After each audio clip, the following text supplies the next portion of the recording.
mathematics and is now on her completion of her two doctorate degrees in educational management and business management. She is a member of various professional and civic organizations such as Regional Statistic Council of Region 2, Philippine Statistical Association of Region 2, and Mathematical Society of the Philippines, to name some. At present, she is assigned in the CSU University Planning and Quality Assurance Office. She is also a freelance statistician for thesis, dissertations, and research projects. And today, we will get the privilege to learn from her. May we welcome Professor Hilaria M. Barzabal. Thank you very much, Claire, for that very generous introduction. Am I audible? Yes po, ma'am. To our very dynamic and brilliant campus executive officer, Ma'am Tess Di Malanta, ma'am, good morning. Equally dynamic and research enthusiast, director of the university director of research, Sir Julius Capili, the motherly and very supportive dean of the College of Allied Health Sciences, Ma'am Dorina Sabatin. Ma'am, good morning. Other university officials, organizers of this prestigious and very important event in the life of the research enthusiast, led by Ma'am Jinky Marie Chua, colleagues in the academe, their students. I failed also to acknowledge Ma'am Joy Lorica and Ma'am Joanna Kalubaki. Good morning, ma'am. It is my task. Can I share my screen? I'm tasked to discuss. Can I just share my screen, please? Yes po, ma'am. Pwede na po.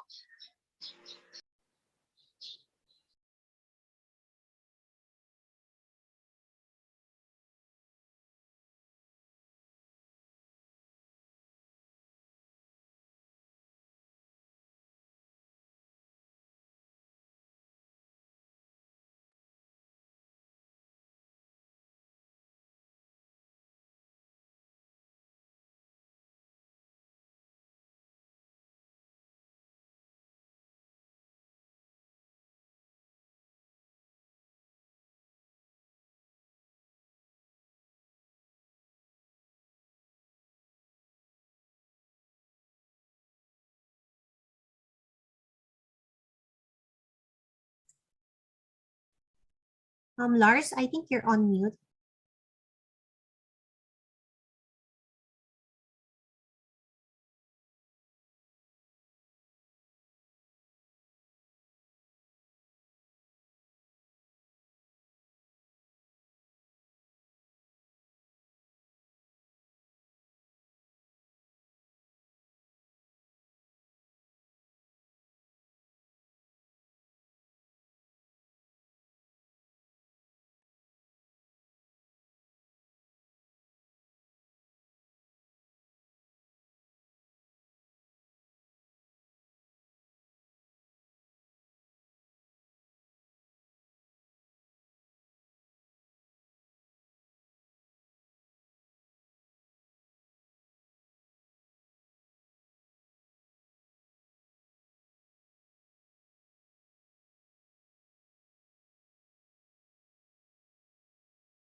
Hello, ma'am. Hello po, ma'am.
Yeah.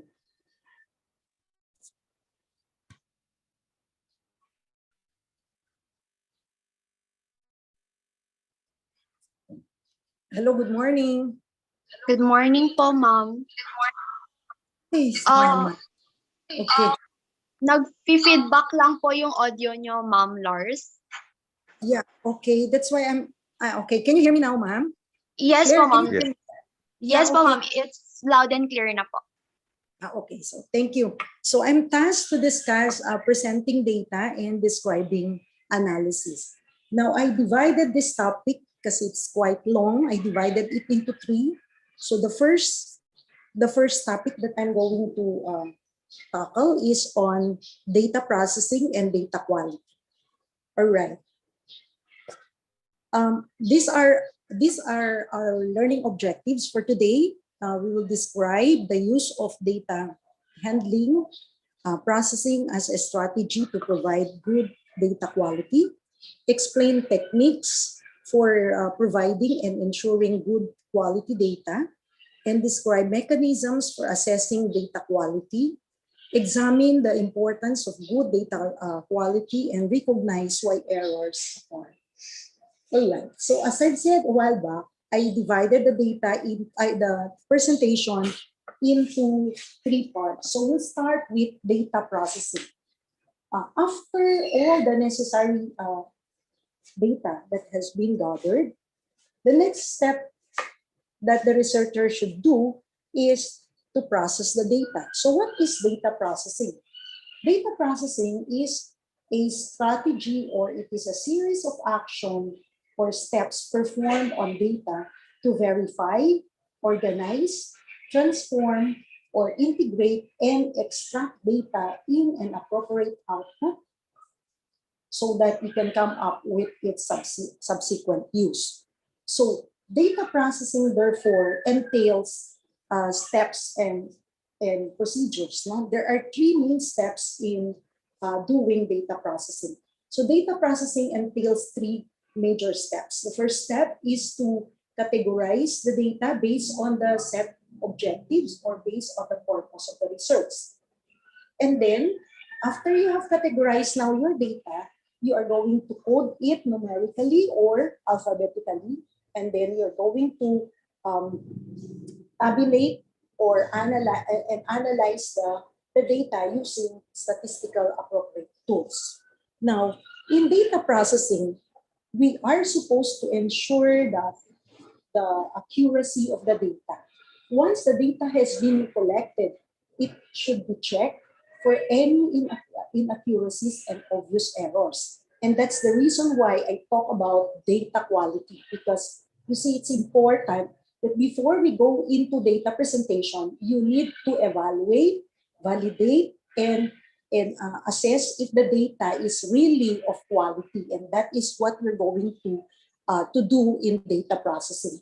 Now, checking data accuracy is actually close and ideally done as close as to the point of data collection, because the primary thing that you need to realize when you already do data analysis is, of course, the process data. So in this case, the data set will be analyzed using a software, but we will make sure that the data that we're going to process is actually a quality data or a very valid data. All right. In data processing, therefore, you need to come up with a vital checking of the accuracy or the quality of the data. So why is it that checking the data is vital? So you need to realize that before you go into the data processing aspect, as you are going to categorize it, you need to check, all right, the data first. So data checking is vital because, of course, inaccurate data is dangerous. All right, especially we are talking about health research. Producing data is expensive, so it's very difficult to gather data, and it's really very expensive to collect and to gather the information needed. But we make sure that the data that we're going to have to analyze and to process is of course, of quality data. And inaccurate data are useless data. And sometimes, okay, if we fail this process, so you see, in our first seminar, we talk about data collection as the most crucial part. But the next crucial now is the data processing, so that you are going to make sure that the data that you will analyze and you will do a report in the research is really of quality. And so inaccurate data, because inaccurate data are useless data. Producing also inaccurate data is a waste of money and it's a waste of time, especially if the research is funded, no? And we check data because it is really vital to do it, because it is better to have no data than to have inaccurate data at all. So remember that, okay? Again, it is better to have no data than to have inaccurate data. All right. So the focus of our topic today is on determining the accuracy and the quality of data before we go into the data presentation. Okay, so flashing your screen is the review of a review of our research project life cycle. So the research project life cycle entails three stages only. All right, so the first stage is, of course, you do plan for data collection. Well, we are done with that, no? And then you collect data. So our task today is the third cycle: assess and use the data. So before we are going to use the data, we need to assess it, and that is the focus of verifying if the data is really of quality and it is reliable for us to use.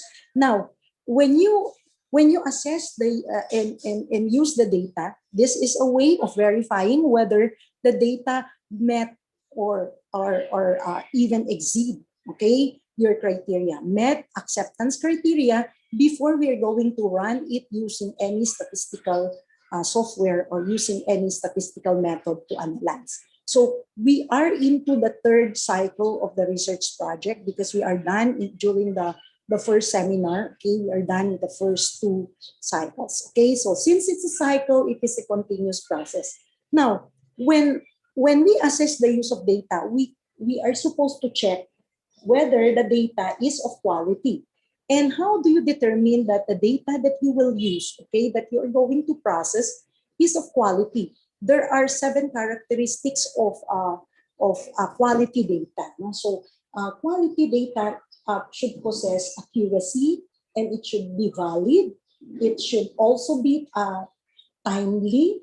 It should be complete. It should be precise, and it should be reasonable. And of course, it should not carry redundancy. So these are the 7 characteristics of a quality data. So what is data quality?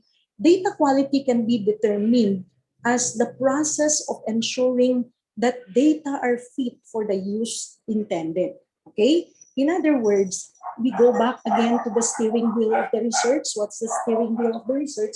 It is, of course, the research objective. So after you have gathered your data, it's not enough that you have the data, but you have to evaluate, you assess and validate whether these data are really of quality before you process it.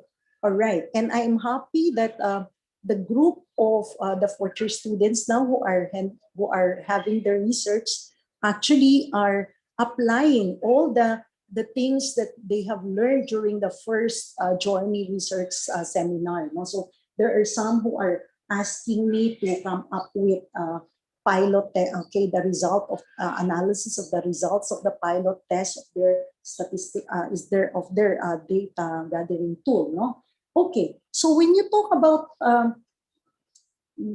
the assessment of the quality of data, you need therefore, all right, to conduct, all right, data quality assessment.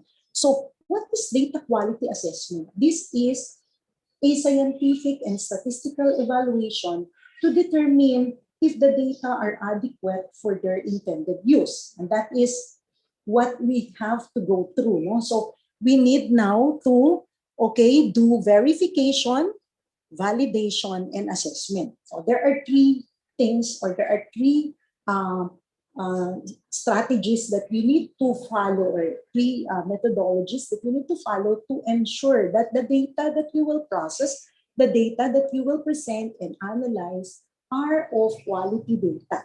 Okay, so are this data adheres to what you are intending to do? So in this case, you talk about quality data. So we are supposed to do data verification, data validation, and data assessment. What is data verification?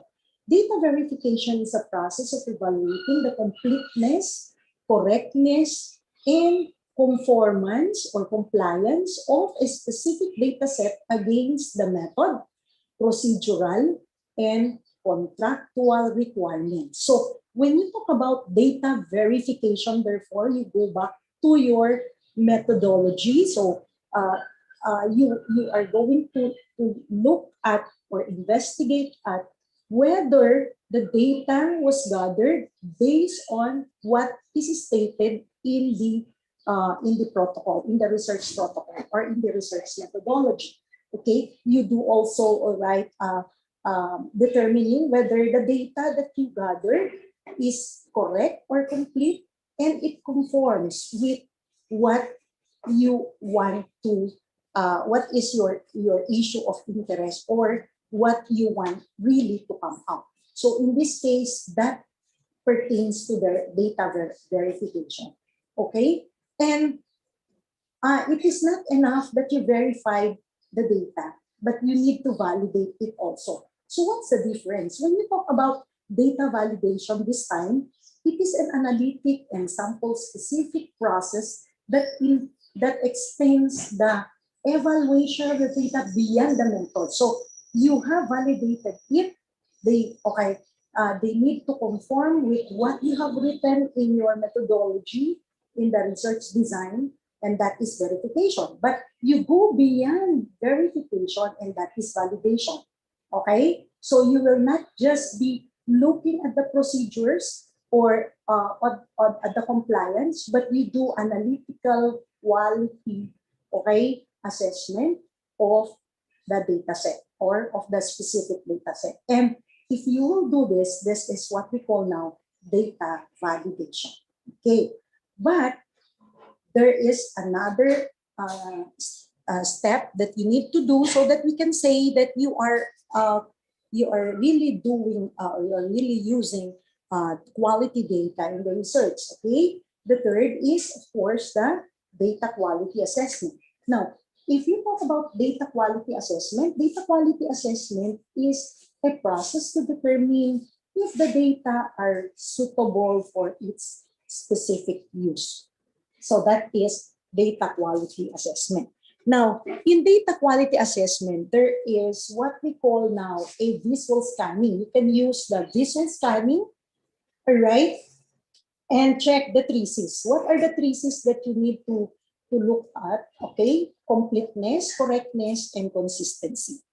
All right, so these are the three C's that you need to, all right, you need to assess in visual scanning, or we call that as eyeballing to check the traces. But how do you now determine that the data is complete? Okay, so you need to address, all right, you need to address some questions as you are going to look at whether the samples, okay, or the participants or the specified subjects in the study is really, or are the real respondents in the study, and it is compiled. Okay, in other words, are the respondents and the sample size really covered, okay, the data that you have gathered. So this is ensuring that there is complete responses from the desired participants or from the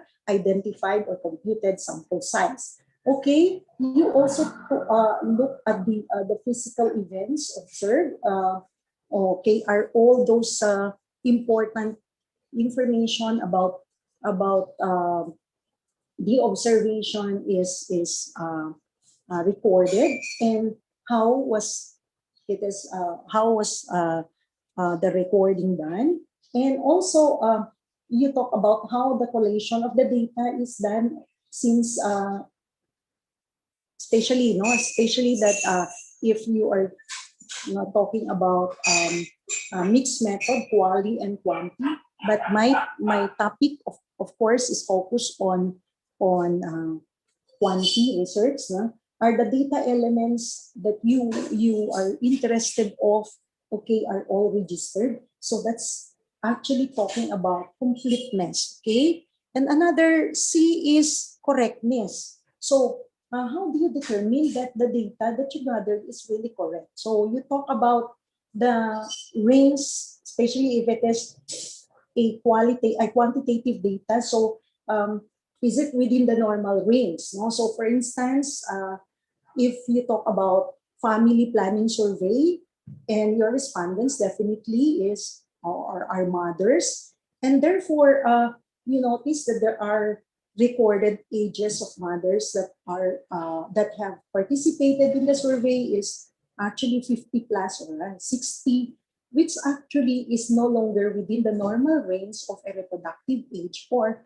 they should not anymore be included in the family planning survey because they are not anymore capable to deliver. So in this case, this is actually determining correctness. So is it okay? Is it within the normal range that of ages that you have set in your data elements? No, and then you also look at the logical consistencies. Okay, logical, are the data logical, right?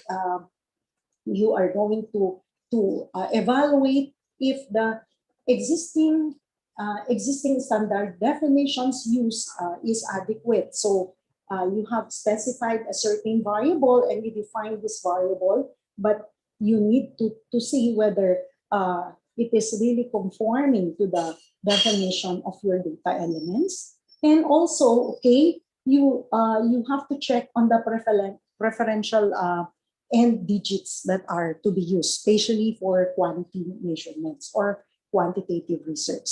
And the last C is, of course, consistency. So you talk about are the data consistent? So that's the last C, no, for visual scanning. So data is consistent when you are going to see that there are no large gaps. Okay, so there are no large gaps.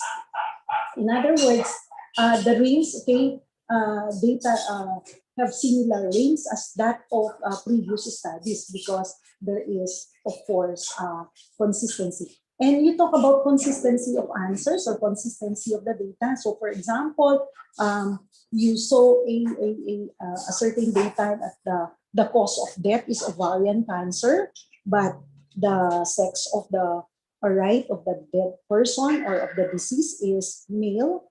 So there is no ovarian cancer for male. So those are the things, no? These are logical inconsistencies.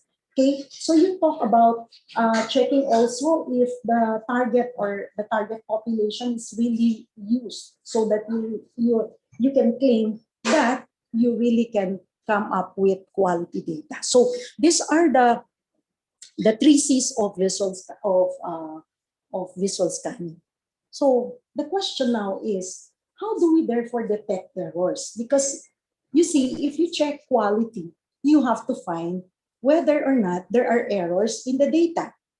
Okay? And you should make sure that you are going to discard the error. So how do we check errors? No? So there are two ways. We have the general accuracy checking measures, and we have a specific accuracy checking measure. So these are the two ways of checking errors. Now, under the general accuracy check measures, uh, you will you will look at the completeness of the data. Are the data of the proper place?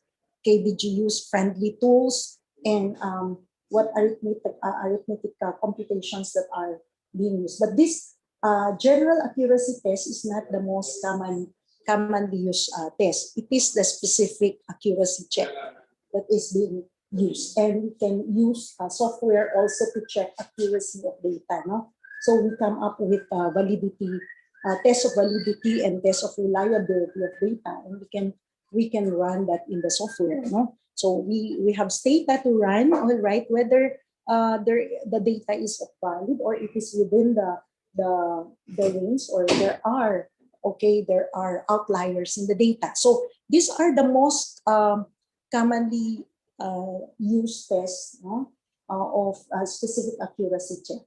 Okay, we have time trend consistency accuracy check. We also use time trend variation. No, this can be done in software with the use of any software. No, or you can use the upper and lower limit. No, so the minimum and maximum. Or we can also come up with checking, okay, whether it's accurate using the realism test check. Then we have comparison, or we have parts versus whole. These are for quality already. But the first three is for quantity. And also the last one is preferential end digits, which actually can be processed also in the software. So in this case, these are the most commonly used specific accuracy check that we can do, so that we can claim that the data that we are processing, or that the data that we are using, is of quality data. Okay, so may I give you an example now of one specific example for a specific accuracy check, which is, of course, utilizing the minimum maximum values, no, and that if the data, especially for qualitative or continuous data, you gathered hemoglobin level or what, there is an extremely high value or there is an extremely low value, that definitely went above the limit or below the limit, which actually can be discarded. So in this case, you can see here in the graph that that you can find a certain data that can be discarded. But as we go through, I want you to realize that you cannot just discard any data, okay? So we have to treat it, especially if this data is an actual data, and you were able to validate it using using the validity test that you have examined this data, and it came from a real respondents, which is really part of the research, part of the subject of the study. Therefore, you cannot just discard data. So when do we discard the data? So as we go through, we are going to discuss that. No? So what to do if we find errors? Okay. So for example, if you were able to find errors, because you see, errors are the basis of accuracy, as I keep on saying this in my students. So, ma'am, why do we look for errors if you are going to validate? Yeah, definitely because you want to be accurate. So if there is no error, then you have achieved accuracy. So in this case, all right, errors are the basis of accuracy. So what can you do, or what can we do therefore? Okay, or what we are supposed to do if we were able to find errors. These are the three important things that you can do if ever you were able to detect errors in your data validation, data assessment, and data verification. So you made use of tools, for instance, and you found out that there is an error. So first is find the cause. Do not process immediately the data, but instead find the cause. Why is it that this is an error? And then correct the error. So during our first seminar, I told you do data editing and data editing. So when you edit the data, you are not going to change the data, but you need to correct it. So correct the error, and you prevent future errors to occur. So in this case, if you do correction of the error, there is a process for that. No, verify, okay, whether these are outliers. But anyway, this is actually for continuous data or for quantitative data. I am not tasked to discuss quality data. No? So though in the data presentation afterwards, we will not just be focused on quantity data, but we are going to tackle also on quality data. So we have to verify if there are outliers. Now, when you say outliers, no, statistical outliers are anomalies with respect to the proposed distribution of data. So since these are anomalies, okay, how do you, okay, I have posted a while back an example of a tool that we can use whether it's an outlier. But since you have validated it already, you need to what? To determine if the extreme value may be statistical outlier, but may still be valid data point. Take note. Okay. Again, before you are going to remove this, you have first to, all right, to determine if it is really a statistical outlier, but is still a valid data point. And that should also be reported in the research report. Okay. So before removing any statistical outliers, you have to review these values on both a scientific or quality assurance basis.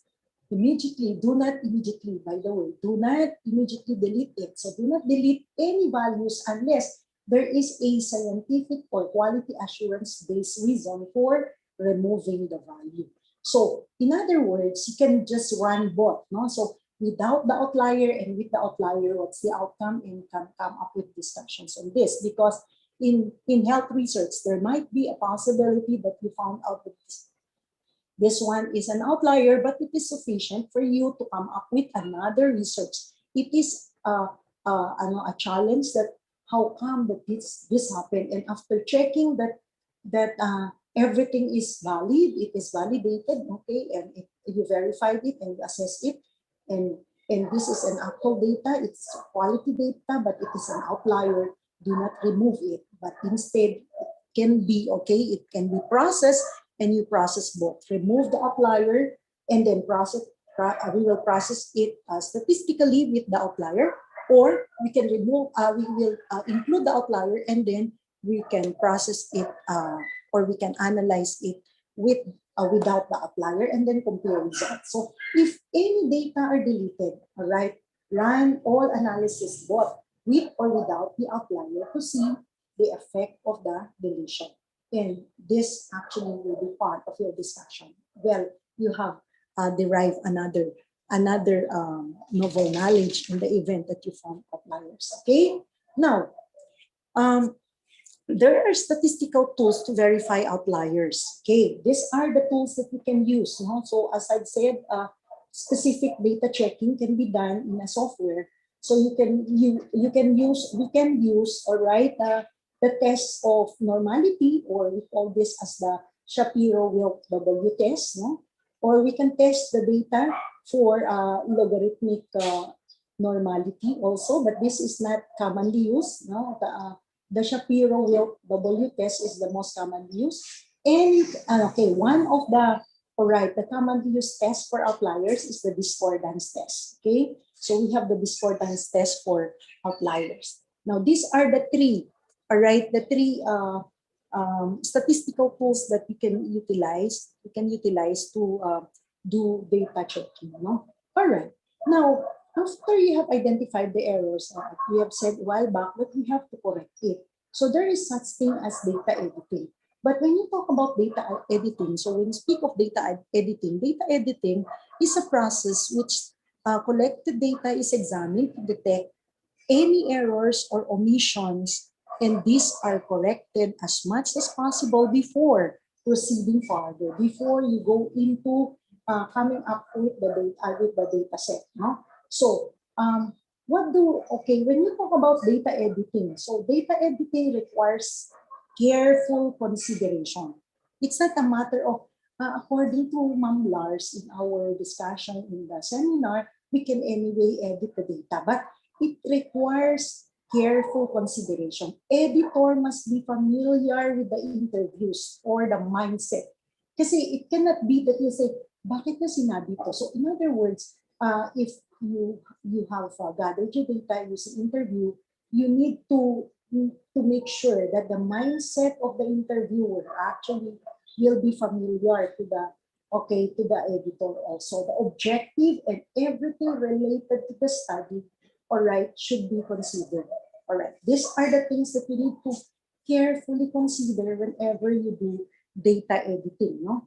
Data editing entails, therefore, right, entails um, correcting the entries, no?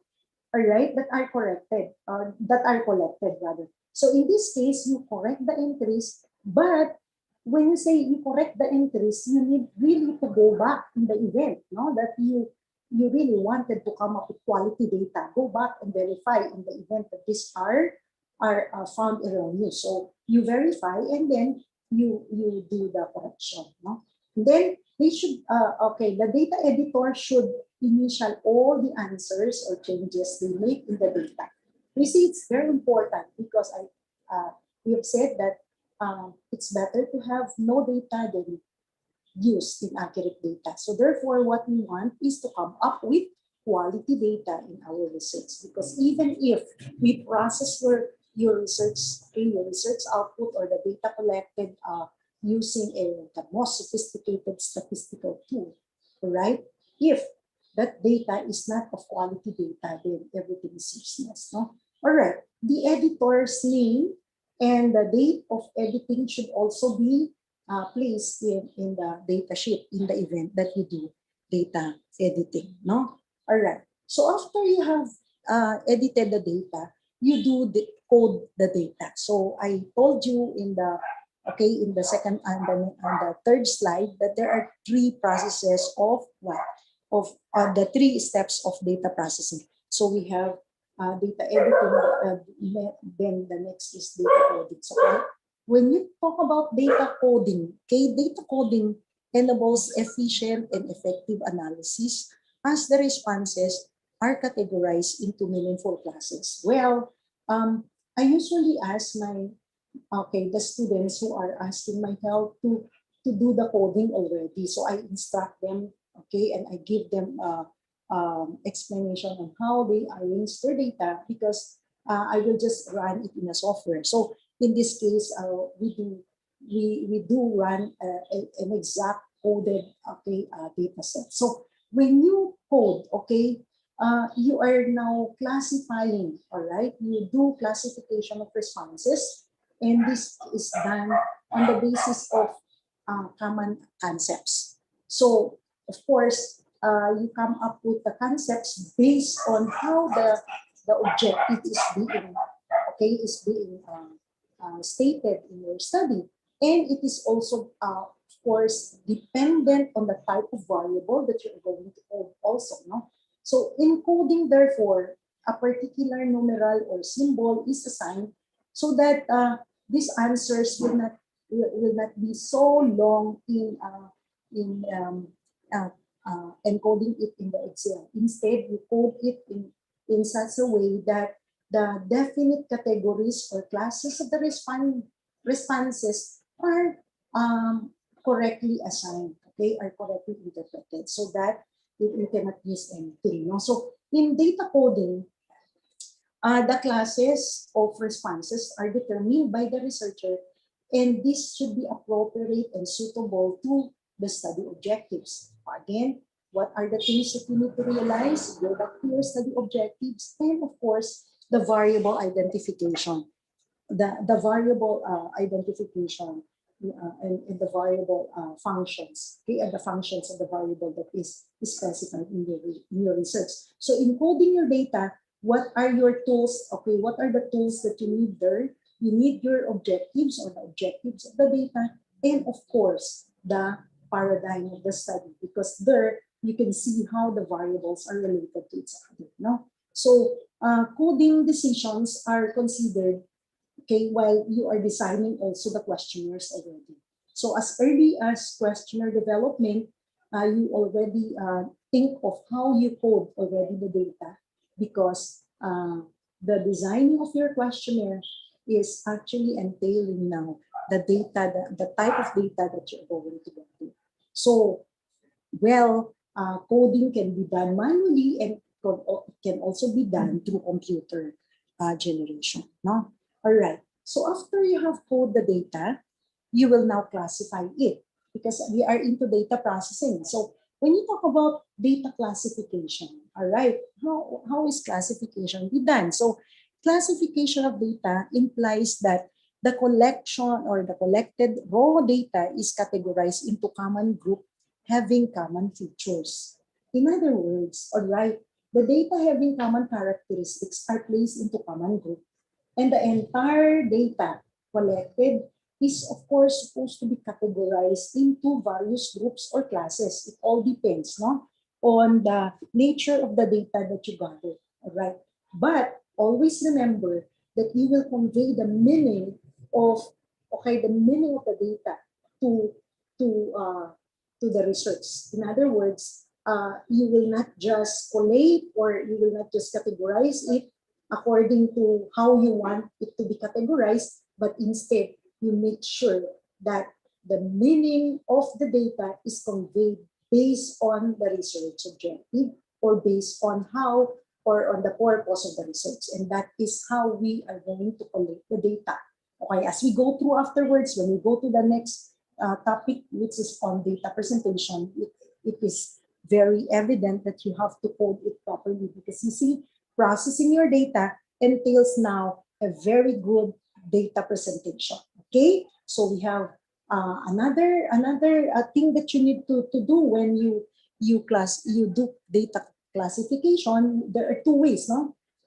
You can classify the data according to attributes or according to class intervals, especially if you are dealing with pure numerical data. But even if it's not, it's pure numerical data, you can realize that your numerical data can be categorized too. So I will give examples later. Okay, so now we go into data presentation. So this is the next topic already. After you have processed the data and you have um, identified whether the data is of quality, you are now ready. So you have tested the assurance of your data that this data is of quality already. In this case, you are now ready to do data presentation. And when you talk about data presentation, it's a process, therefore, of reporting the data now. No? So you see, before you do uh, reporting the data or you present the data, you are supposed to validate, remember, no? Validate, all right, verify and assess the quality of the data so that you are sure that the data you are presenting is really, okay, of significance to the research or it is really for its intended use. Now, there are three ways or three methods of presenting the data, okay? So we have the tabular, the graphical, and the textual. All right. So when you talk about tabular, this is tabulation in nature.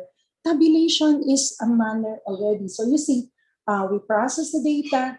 We were able to be assured, okay, that quality data is achieved. And now we're going to summarize the data into tables, charts, or graphs. So we have the tabular, graphical, and the textual. All right. So let's have one at a time. So the most commonly used method in research, no, in presenting the or summarizing the results, right, or summarizing the process data in research or reporting summarized process data in research is the tabular. And tabular is actually one of the desired method, especially if it requires higher statistical analysis. No, if the data requires higher statistical analysis. So therefore, tabular presentation is required. So when you do tabulation, tabulation summarizes the raw data and displays data in form of some statistical tables. And therefore, the data collected has to be arranged in some kind of concise and logical order. So you will not just summarize, but you are supposed to arrange it in such a way that this is concise and logical. No? It will really give you an idea of what you are presenting already. So if you are the reader of the research, you can grasp information out of the tabulated data. So tabulation is an orderly arrangement, therefore, of data in rows and columns. All right. So from the word itself, tabulation, you will now orderly arrange the data by rows and columns. No? All right. So I have here the elements of tabular data or elements of a table, or we call that as parts of a table, statistical table. So we have the reasons why we have to arrange the data in a tabular form, it's because we want to convey, we want already to make a summary of what we gathered, no? That is processed after. No? So in this case, all right, there are different elements. We have the tabular or the table number or the identification in the report. So table number is important, but this is used when we have series of tables to present. Okay, and then come up with the table title or the tabular title. So the table title describes what the data is all about. Describes the body of the table and the variables of the table.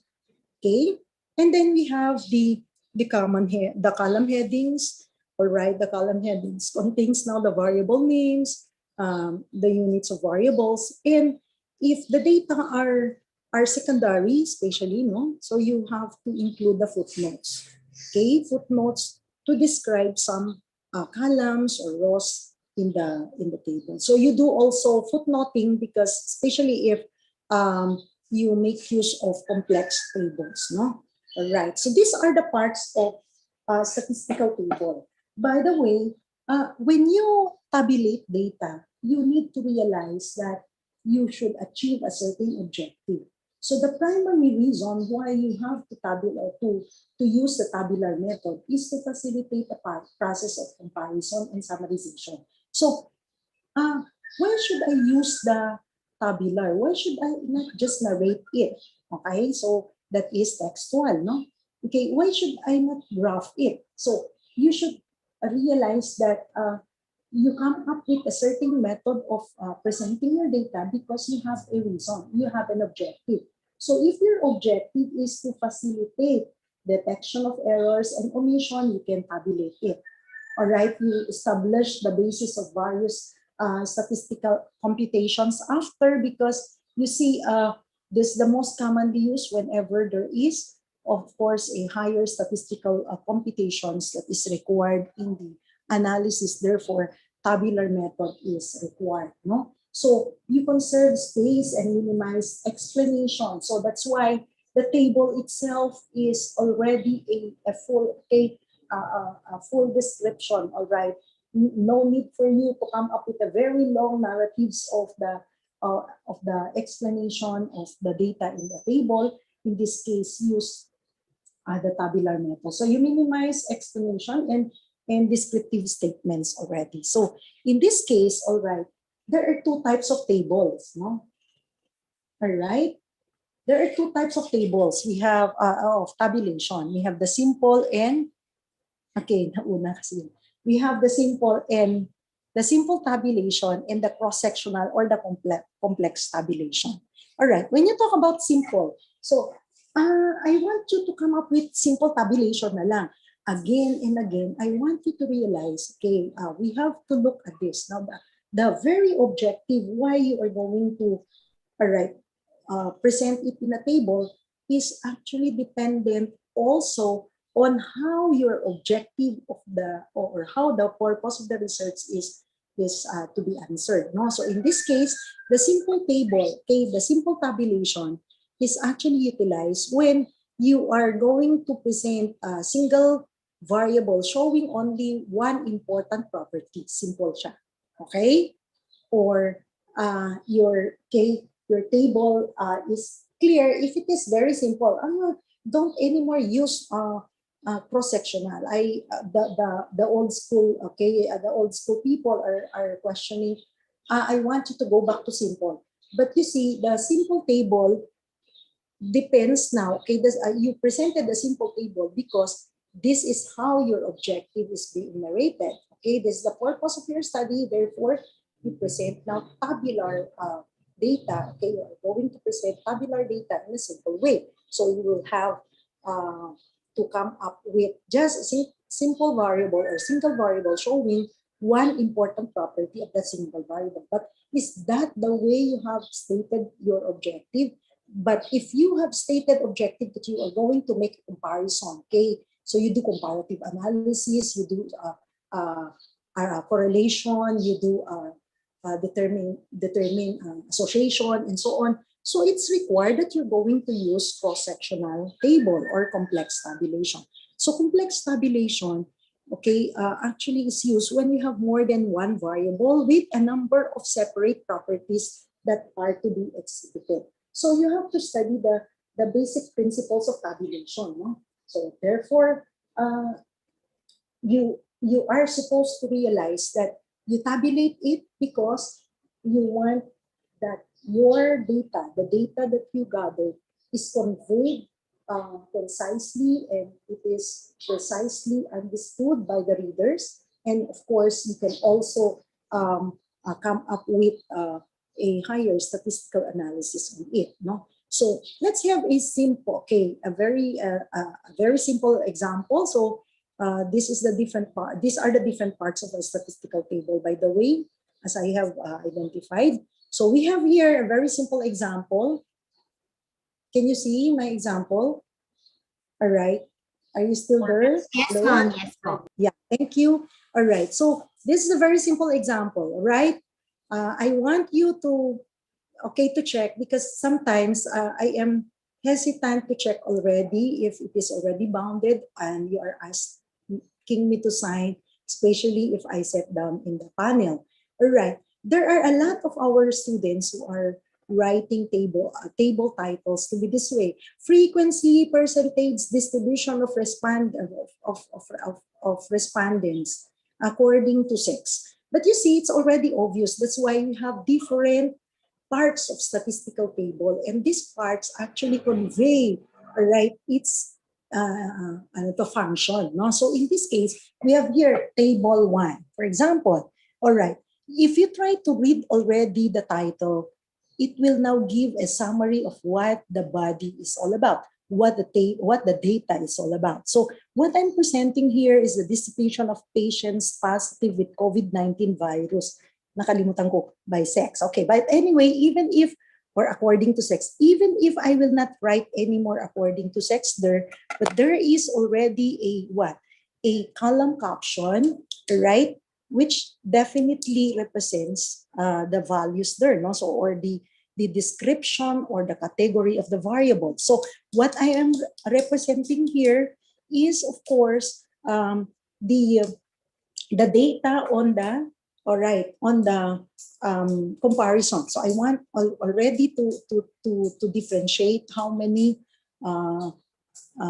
patients were positive of COVID-19 according to sex. So you see, I need not to write their frequency, no more frequency. You can just specify it as number of patients because you see, it is more clear. So the primary purpose, okay, the basic principle in tabular presentation or in data presentation is make sure that you are going to convey the message adequately and it is seen already in the title.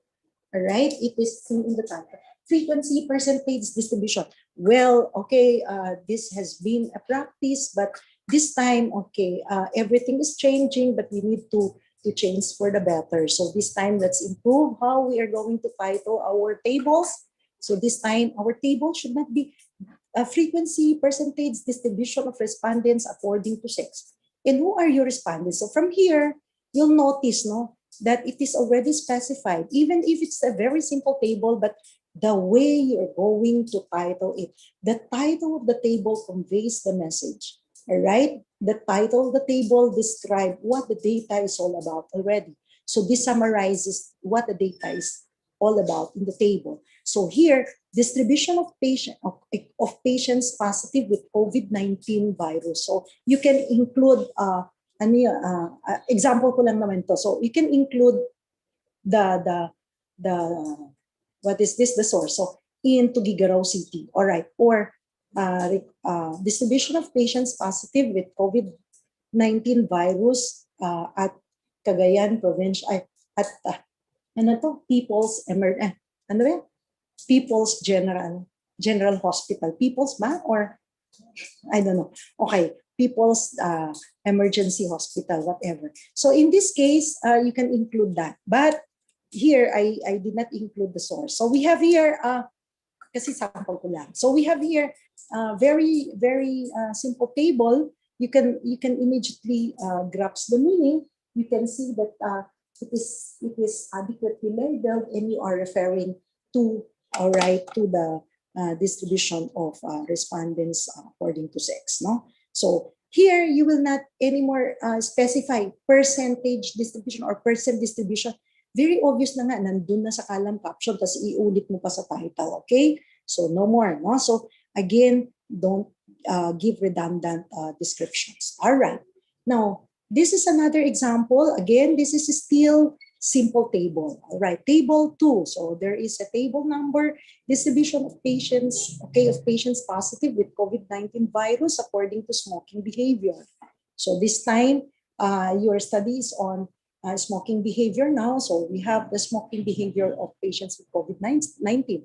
All right, so in this case, you have identified already. It's not percent, frequency, percentage distribution of respondents. Alam mo na nga na ito, sino mga respondents mo? These are the COVID-19 patients, okay? So these are your respondents. So it is actually meaningful, and it can describe definitely what you want to present, okay? So it is very important that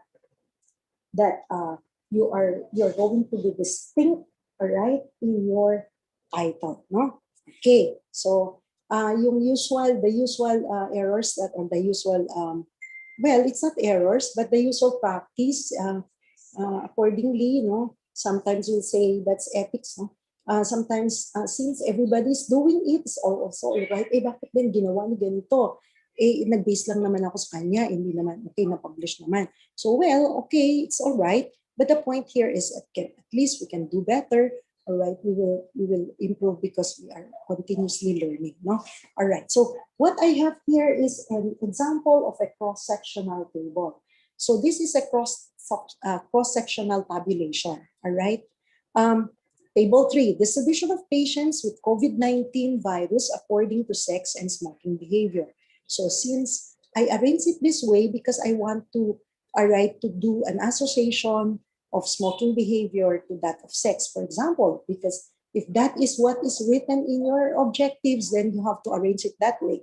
So in this case, you come up with cross-sectional tabulation. But in the event that there is no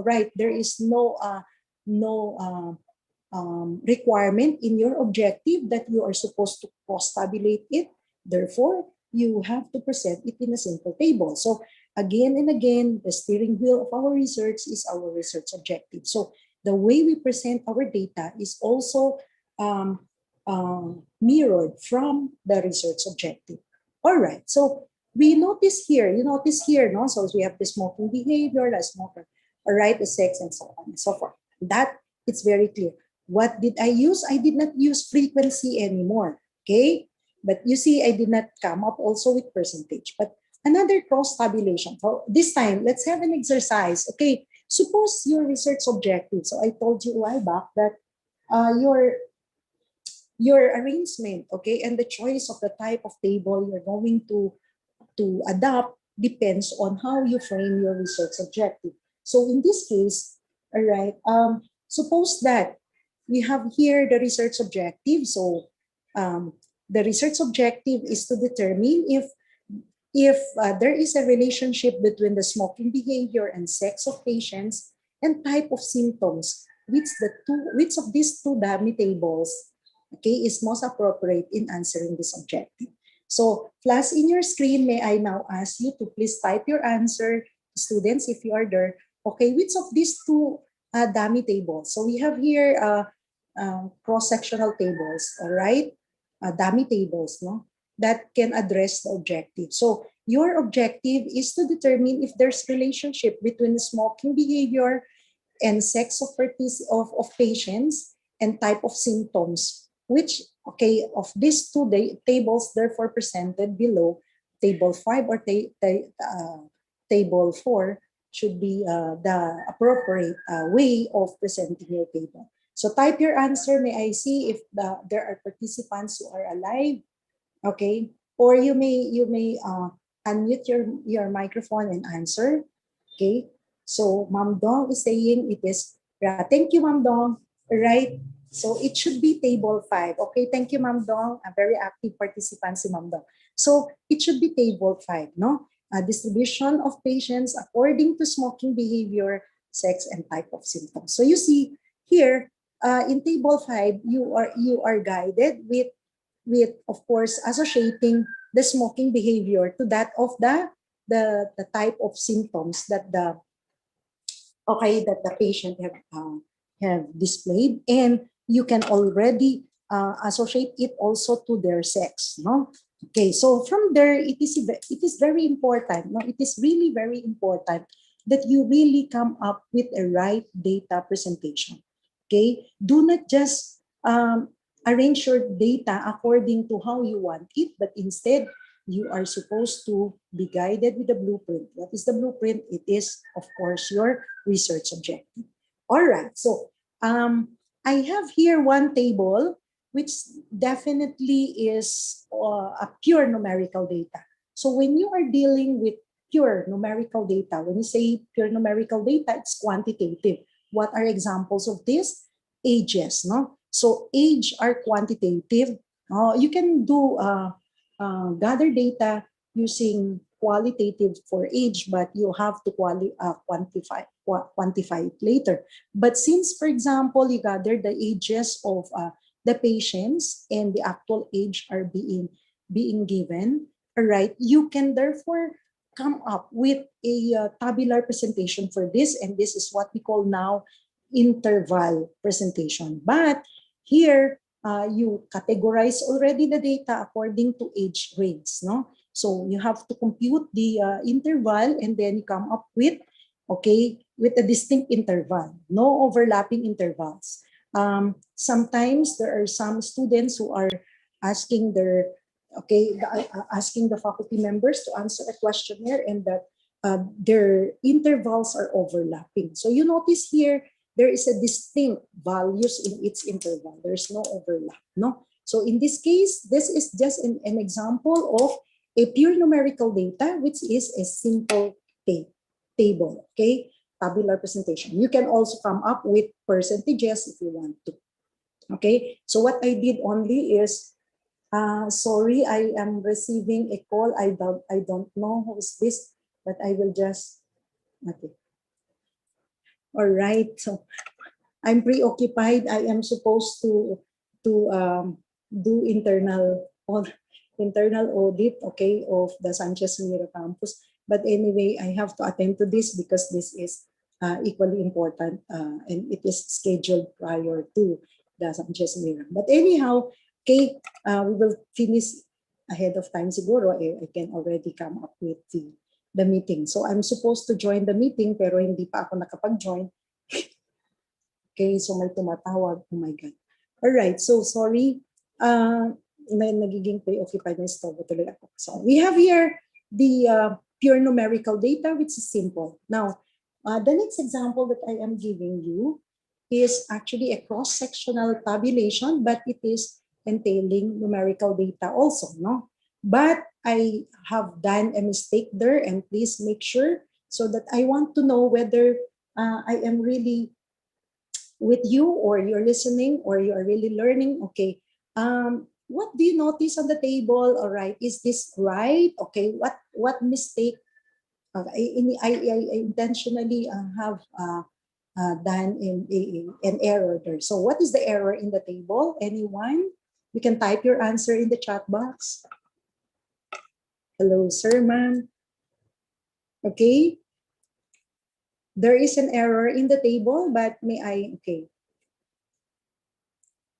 ask what do you notice? This is a cross-sectional table, and it entails pure numerical data also, because when you talk about tabular classification or tabular presentation, you can saan ba nakikita yung chat? May nag-chat na. So thank you. Yan, may nag-chat. All right. total. Okay, what about the total, ma'am? Si Ma'am Jinky, what about the total, ma'am?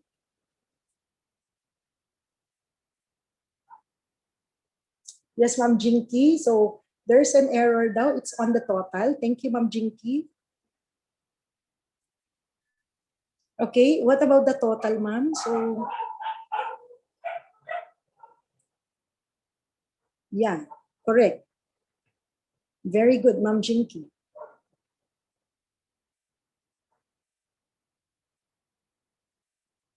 Okay, so yeah. All right, what else?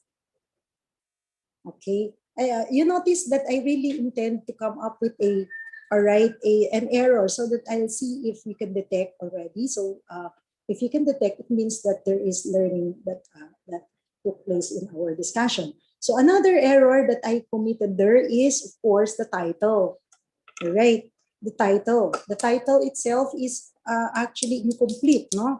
AIDS distribution of COVID-19 patient in region X. For example, that's the case.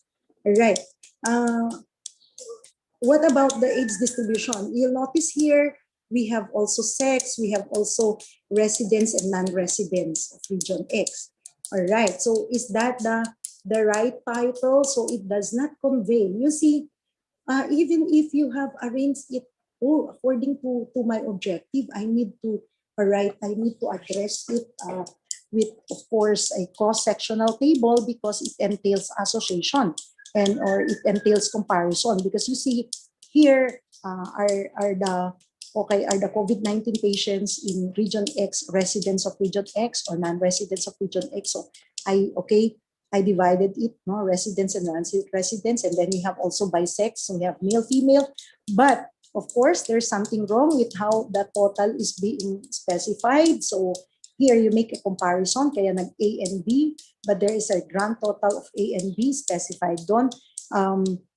We can improve somewhere on that. No? So in this case, we have to improve the title because the title should not be like that only. That is not specifying AIDS. So if the variable is just AIDS, that is supposed to be simple variable, which definitely is just the first, table or the table a while back. So this is just a table, no? So I just got the title of the table there. But the title should not be AIDS distribution of COVID-19 patients in region X. And I have two more variables. It's not only age. I have also the sex and the type of, or the nature of residence of the patients. In this case, you have to include that in your table title so that you can really grasp what the data is all about. So the title will really give you a description of what you are presenting, and therefore your title should be correct. Okay? So there are general rules. Now, general rules for designing graphs this time. Other than tabular. So we're done with tabular.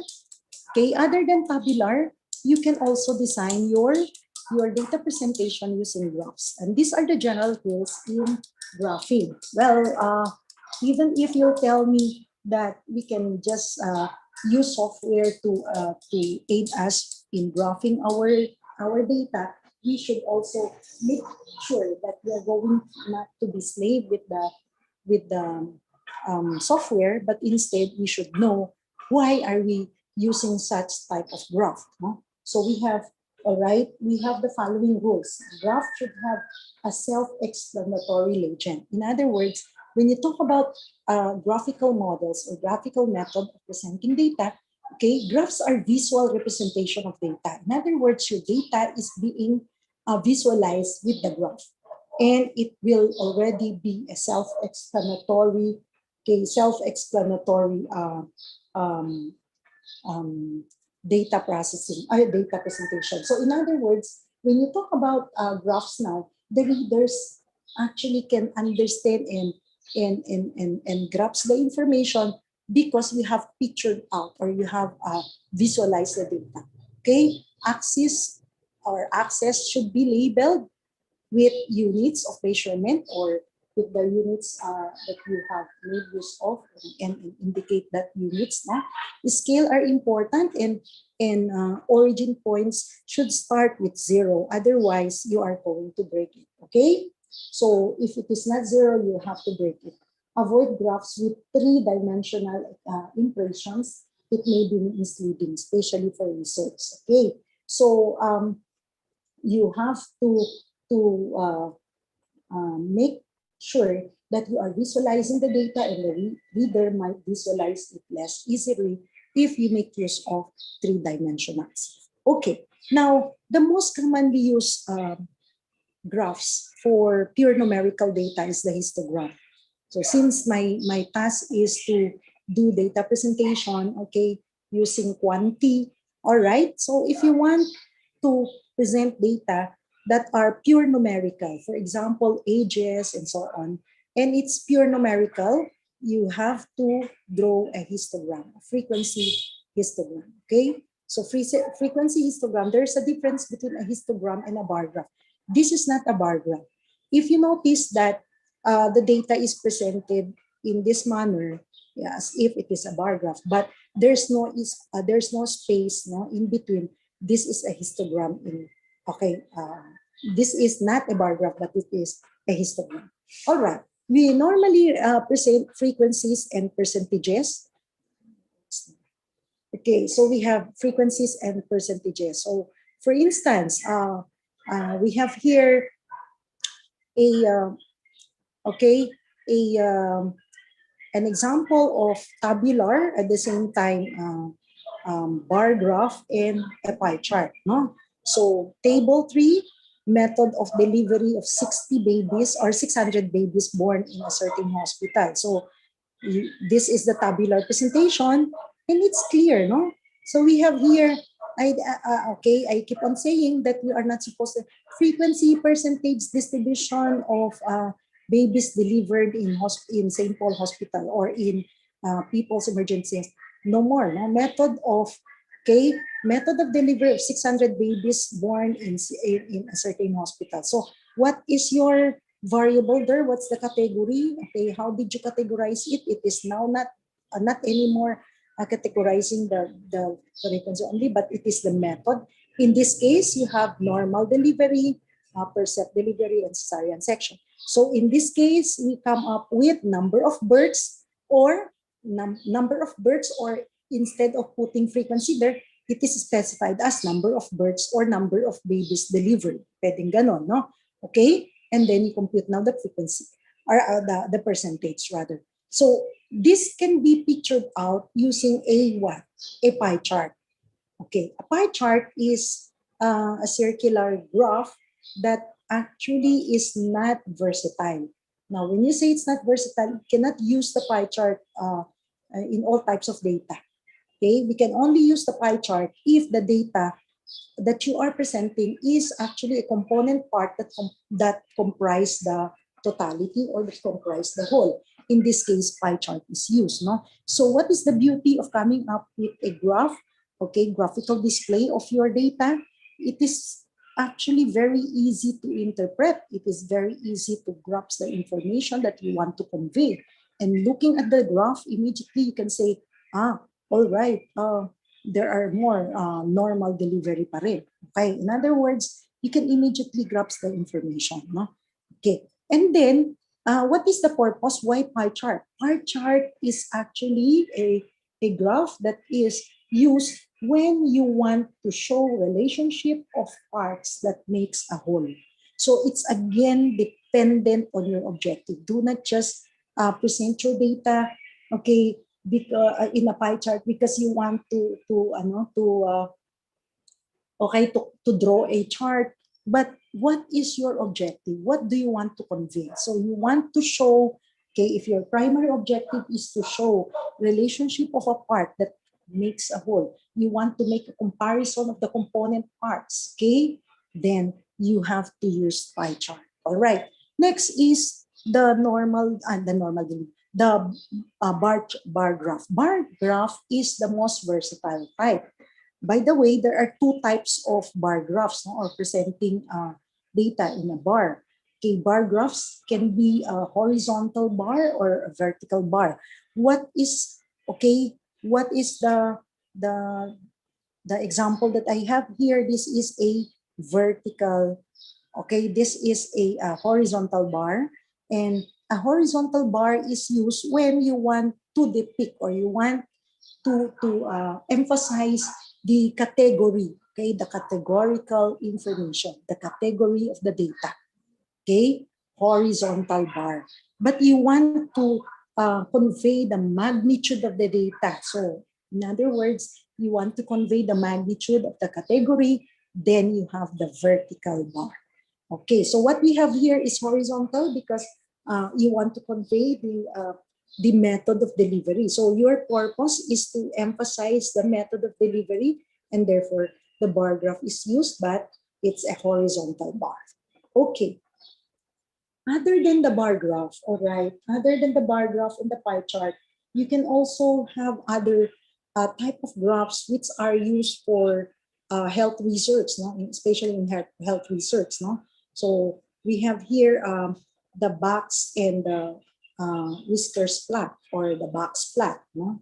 So you normally see this, especially for um, pure numerical data. So you're going to gather um, hemoglobin level of a group of clients or group of patients. No, so we have to emphasize now this data by coming up with a display of the visual display of the output using a box or box plot or the whiskers plot. Okay, and we have also the histograms. All right, for continuous data like that of um, hemoglobin. So what we have here is an example of a continuous data. So continuous quantity data. There are two types of continuous data or of quantitative data, no, continuous and discrete. So if you are going to arrange your data and you will analyze further using statistical computations, it is necessary that you have to graph the data. You have to tabulate the data. And how is it if it is a continuous data? So you'll notice here a raw data is given, and this is a hemoglobin. This is actually a data comprising the hemoglobin levels of 70 women, no, in grams per 100 ml. So in this case, these are the raw data. So you need to determine the highest value and the lowest value of this continuous data, and you can come up with frequency distribution. So this is what you need to realize. So you see, frequency distribution is just the title. It's not anymore.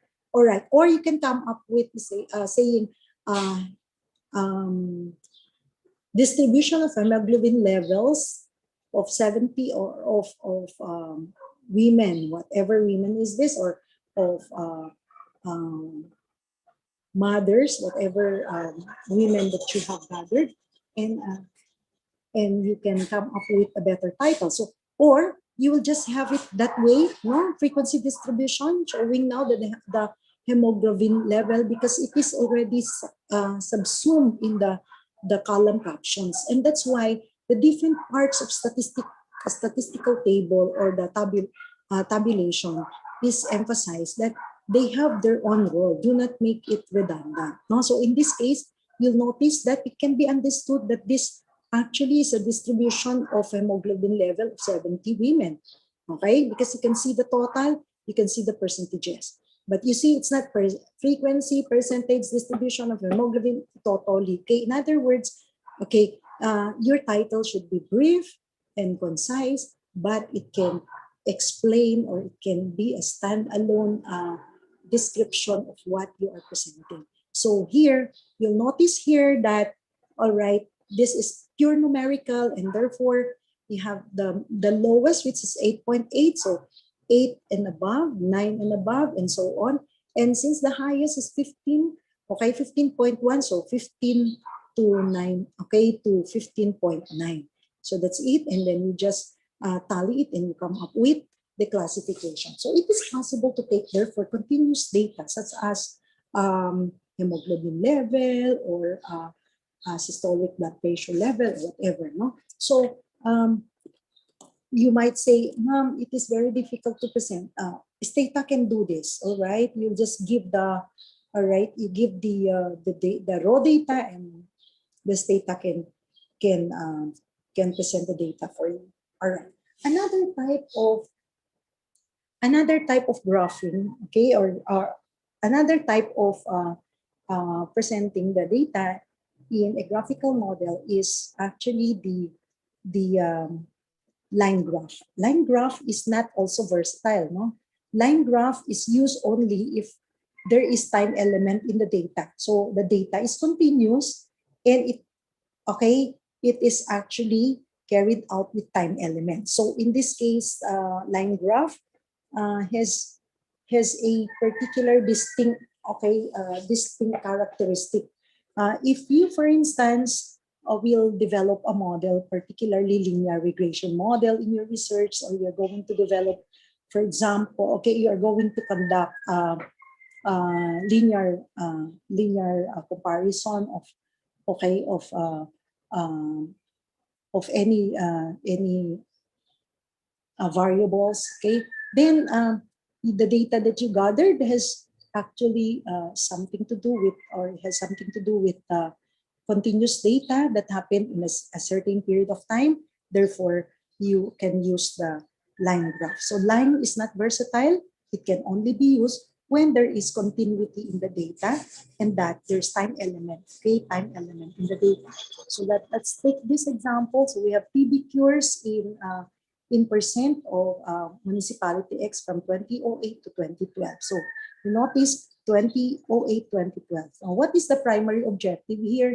You want to show whether there is a decline, or there is a decrease or an increase in the data. No? So how you come up with an evaluation of a TBQ program. So there is a TB DATS program. Is that effective? So you gather data, and you now see how the data behaves using now the line graph. So it's important that you're going to show it using a line graph. Now, if your data also is ordinal, okay, so take note, there are four most commonly used scale of measurements, no? The nominal, the ordinal, the interval, and the ratio. So if you have gathered an ordinal data, so for ordinal level, you can use now the frequency and percentages, no? Well, what you need to do is, for example, you made use of Likert scale, for instance, no? So you are going to graph this, or you can tabulate it. So we have here an example. So we have Likert scale, strongly agree, disagree, or whatever. Or you can have the order of schooling or educational level. So we have high school, some college graduate, okay, or graduate school, and so on. So you can come up with categories, no, and have it using the bar graph. So this is an example of a bar graph. Okay, a bar graph is actually drawn with spaces, no. So this is a simple bar graph, because we have also component bar, we have compound bar. There are other types of bar graphs, no. All right. And for interval and ratio data, so for interval ratio data, we can compute frequencies and percentages. So for us to determine the interval and ratio level. And okay, in most cases, you can still graph this, right? Or you can come up with a tabular presentation. So it all depends on the objective why you are presenting this. So you also evaluate who are your readers. So if you are targeting that your readers are coming from all walks of life and any field and so on, so you have to graph the data so that you can attract readers to understand your data. Okay, so for interval and for ratio distribution, we can use now the normal curve. So IQ, for instance, no, IQ, height, weight are to be graphed using the normal distribution. Okay, especially if you gathered interval data or ratio data. Okay, that ends the second part. So we have now the part three. So I'm done with two parts. Right? Are you still there? Okay, so this one is very short because all right, I think I have discussed already last time with you during the first part of the seminar or the first wave of the seminar, no, data analysis. So this time I will focus on, all right, I will focus on the different descriptive tools in conducting data analysis. So what is data analysis? Data analysis is a process of systematically applying statistical or logical techniques to describe to describe and illustrate or condense or recap and evaluate the quality data that you have gathered. No? So I am now emphasizing quality data because we will not just be after, okay, getting data, but we are supposed to be getting quality data. So in this case, therefore, all right, in this case, therefore, this is a definition from taken from a 2003 book, okay, of Shamu and Resnick. All right, you see, we are going to do recap, we condense, and we evaluate the data. All right. So what is quantitative data analysis? Because we talk about data analysis and I am tasked only to do quantitative data analysis. I will not handle the quali. I think quali will be discussed tomorrow, all right, by Sir Jay. Okay, so this is Sir Jay Ascension. And my task is to discuss to you the quantitative data analysis. So what is quantitative data analysis? When we say quantitative data analysis, this is simply analyzing data that is, of course, number-based. No? These are numbers based or data that can be easily converted into numbers without losing its meaning. So take note, we will not just be talking about quantity only, but we can quantify the quality. All right, like for example, Likert scale. Okay, that is an ordinal measure, and therefore, if it is an ordinal scale, okay, you can quantify that. You can come up with 1, 2, 3, 4. All right, as a quantity data that represents a certain quality. So in this case, we can quantify the quality, and the quantitative analysis can be described or can be done in a qualitative manner. So you have to discuss further. No? So in this case, all right, we are not going to just focus on quantity as if we will be talking about measurements that are gathered through interval and ratio, but instead it is also measurements that are gathered in nominal and interval because we can anyway analyze, for example, association using now Spearman and Pearson for Pearson analysis, Pearson correlation for pure qualitative, but combination of quality and quantity is to be analyzed using Spearman. All right. So despite being mouthful of quantitative data, okay, we can therefore convert this quality data into a meaningful data. All right, and that we can quantify it by coming up with numbers that represents this quantity. So why? All right. Why do we analyze using quantity? No? So there are uses of quantitative analysis because in most cases, somebody is saying, is that quality research or quantity research? So, wala nang statistics kapag quali. So, meron pa rin. Okay, I want to tell you that during our first discussion, in our first seminar, there is what we call now the parametric and non-parametric analysis. All right, you can do run all quality data or some quality data unless these are gathered, or these are results of ano of um, um, documentations, no, which is pure, very pure qualitative. But if it is a mixed method or just um, ordinal data, no, so you gathered ordinal data, it's quali in nature. Therefore, you can still analyze it using statistical tools. So there are uses of quantitative analysis. So quantitative analysis is generally used for three purposes. Okay, the first is it's used to measure differences between groups. So it's quali in itself. No? So you want to differentiate sex from all right, if there is significant difference between the perception, okay, of students when grouped according to courses and so on.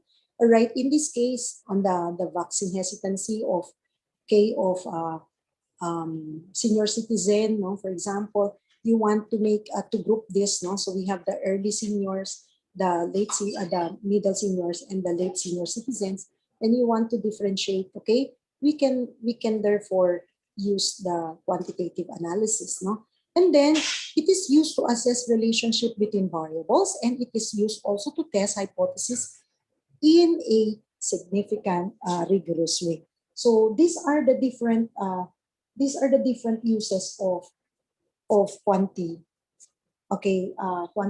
analysis. Now, before you do quantitative analysis, there are factors that you need to be studying before that we need to consider before you go into the analysis process. So there are five factors, and these are the objectives of your study, because your study objectives can define what statistical analysis tool to be used, no, so that it can address your objective. And then we have the type of variable being analyzed. So I have emphasized that. I've written it in all capital letter, because all right, it all depends on your research paradigm. How your variables are being analyzed is dependent on how your variables are related, how your variables are used in the research. Okay, and also, right, you are going to study to consider the study design. So, well, your study designs can influence the analysis tool that is to be used. Okay, the number of variables included in the study. So, well, are you going to come up with a bivariate analysis or univariate or multivariate? So that comprise now your number of variables, and of course the sample size. So for small samples, t-test. Right. I wonder there. I attended a certain research presentation fora, and the sample size is too large, but they made use of t-test. Okay, so for a small sample, t-test is required. But for a large sample, z-test is required, especially if you make comparisons, right? Z-test for large sample, t-test for small samples. But I'm not going to talk about test of hypothesis because that's inferential. I will talk about only the analysis, okay, analysis tool. So when you are going to do analysis, okay, let's study again the domain of the science of statistics. All right, analysis entails descriptive statistics. All right, inferential entails therefore hypothesis testing and estimation. So what I'll do now is, okay, I'm done with data presentation. We are going to do the summarization. So when you analyze, you are going to somewhat summarize the process data or the presented data. So data summarization, okay, entails measures of central tendency, measures of dispersion, measures of location, um, measures of or analysis of association, and so on. Okay, so let's go back. So I told you that we are supposed to consider the different factors before you do data analysis. So let's take now the study objective. So let's consider this study objective. So to determine the mean birth weight of babies born to mothers in the following age group. So for example, you have grouped the ages of mothers as teenage mothers, and then we have the next is 20 to So teenage mothers is less than 20 years old. So we have 20 to 34 and then 35 to 49. Okay? And your study objective now is to compare. So the next study objective is to compare the birth weight of babies born to mothers in the following age group. So teenage mothers and so on. Okay? Then we have to compare the third objective. Compare now the prevalence of or prevalence of low birth weight, right, among babies born to mothers in the following age group. So we have here the teenage mothers and then ages 20 to 34 and then 35 to 49. And the last question is, is also a study objective, but this entails already hypothesis. So to determine if there is a significant association between birth weight of babies and the ages of mothers at the birth of the child. So the last study objective is to determine if age of the mother at birth is a determinant factor. Okay, this is a predictor or a determinant factor of the age of the child upon birth. Okay, or the weight of the child upon birth. All right. So from there, so you'll notice here the study objectives can guide you of what to do. So what analysis tool is applicable. So from the study objectives, no, you will have now the questions to be answered. So you're now going to get, all right, the mean birth weight of babies. So that is, describe now the mean birth weight of babies, all right, from the respondents' mothers who are teenagers. Okay, so from there, you will now gather all the, okay, you classify it according to, hello? Hello? Hindi naririnig, sir? Hello? Audible ka po, ma'am. Eh, kanina, hindi? Audible pa rin po. Naririnig naman kanina. Okay. Sige, baka may internet problem. Okay, so, well, that's it, no? That's a question, okay, during the presentation. Nakayusin mo nga ito, hindi naririnig. Ba't walang kwan? Wala naman ng... Okay, sir. Naririnig naman kita. So, meaning, I don't know. Hello, sir? Hello? Am I audible now? Yes, you are po. Okay, pero yung nagsabi, okay. So, well, that's it, no? So, madugo talaga, no? So, anyway, during the presentation of the customer satisfaction survey, the effectiveness and the efficiency of teachers, okay, is actually influenced also by the internet connection. So there are confounders, no? You might be very effective, but the internet connection, okay, is actually a poor connection. There is an internet connection problem and so on. So yan, kaya efficiency and effectiveness is dependent on the gadget also and the internet connection that we're using. So thank you. May I continue now? So we have here all right, the questions to be asked. So therefore you gather the mean birth weight of babies. So you gather first, you categorize the babies, you categorize the mothers of the babies into three age groups. And we have the teenage groups, and 20 to 34, and then 35 to 49. And then you gonna compute now the three estimations of mean. So therefore, central tendency is to be applied. So you analyze the central tendency. And then, okay, for the next question, so mean birth weight of babies, of course, is to be answered again. But the next question is, you're going to estimate the means and test the hypothesis between the three means. So you make a comparison since the objective entails us to do that. No? So you're going to do a comparison. So come up with ANOVA, analysis of variance, and then you now do, or you can come up with a post hoc analysis later if there is a significant difference. So in this case, come up with F-test in hypothesis, but that is not my topic. I will not handle hypothesis testing.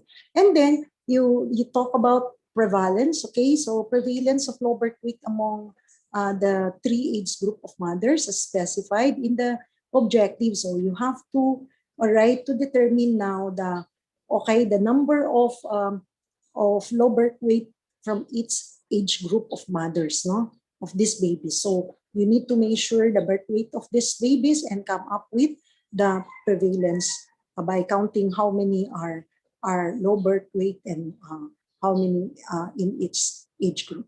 And then do estimations now of proportion. So here z-test is used, okay, for test of hypothesis. So you will not just come up with the prevalence, but you have to test whether, okay, it is significant. So in this case, to test the significant of the estimates, then you need to apply the z-test, okay, and then test now the proportion. All right, so that actually entails the study objectives, no? So now we talk about another objective here. So is the birth weight of the child associated with the mother upon giving birth? So you will have now to analyze the correlation analysis. So do correlation. But I want to emphasize here. So correlation coefficient is computed in two ways. But definitely when you talk about analysis, okay, you are just ending into correlation. But you need to test whether the correlation is significant, that is hypothesis or inferential already. But since the question entails an inferential question, you need to test it using chi-square. Though you will have to compute first, all right, you will compute first if there is an association, and the association is computed based on the nature of the data that is being gathered. So if the data is for a qualitative data, so you need what I mean now is how did you gather the data? So you just classify it as normal and in low birth weight. So normal and low birth weight only. So you have the three, and you can compute now. Okay, you can compute now the analysis using the Spearman correlation. So do make as determining the extent of association using the Spearman, because this is quali. But if it is quanti, so you can make use of the Pearson coefficient, Pearson product moment coefficient of correlation. No, so how is that? You gather the number of the actual birth weight of babies, which is more relevant. Why? Because you did not just specify, right, whether it is low birth weight or a normal birth weight, but instead you have measured directly the exact birth weight of babies upon birth, and you classified it according to the age group of mothers, okay, and then you will now associate whether birth weight of babies is significantly associated with the age of mothers. Okay, so actual age of mothers are being measured, and then you are going to associate it to that of the birth weight of babies. Well, this one is Pearson. Okay, you are going to analyze it with Pearson product moment correlation. But you might say it is positively significant, it is negatively significant, okay, or it's not positively, it is positively correlated rather, and then it's negatively correlated. By the way, there are two values that you can realize. No? So when you're going to analyze now, so there is an association. There will always be an association if the answer is not zero, because correlation values ranges from -1 to +1. And so if the correlation value is zero, there is no association at all. But if the correlation value is negative, this means that there is still association, but there is an inverse relationship. Okay, so there is an inverse association, meaning when you say inverse, as age of mother is low, there is what? Inverse kasi negative. All right. There is a high value, okay, high birth weight. Okay, there is a negative correlation between birth weight and age of mother. So if there is negative correlation, there is an inverse relationship.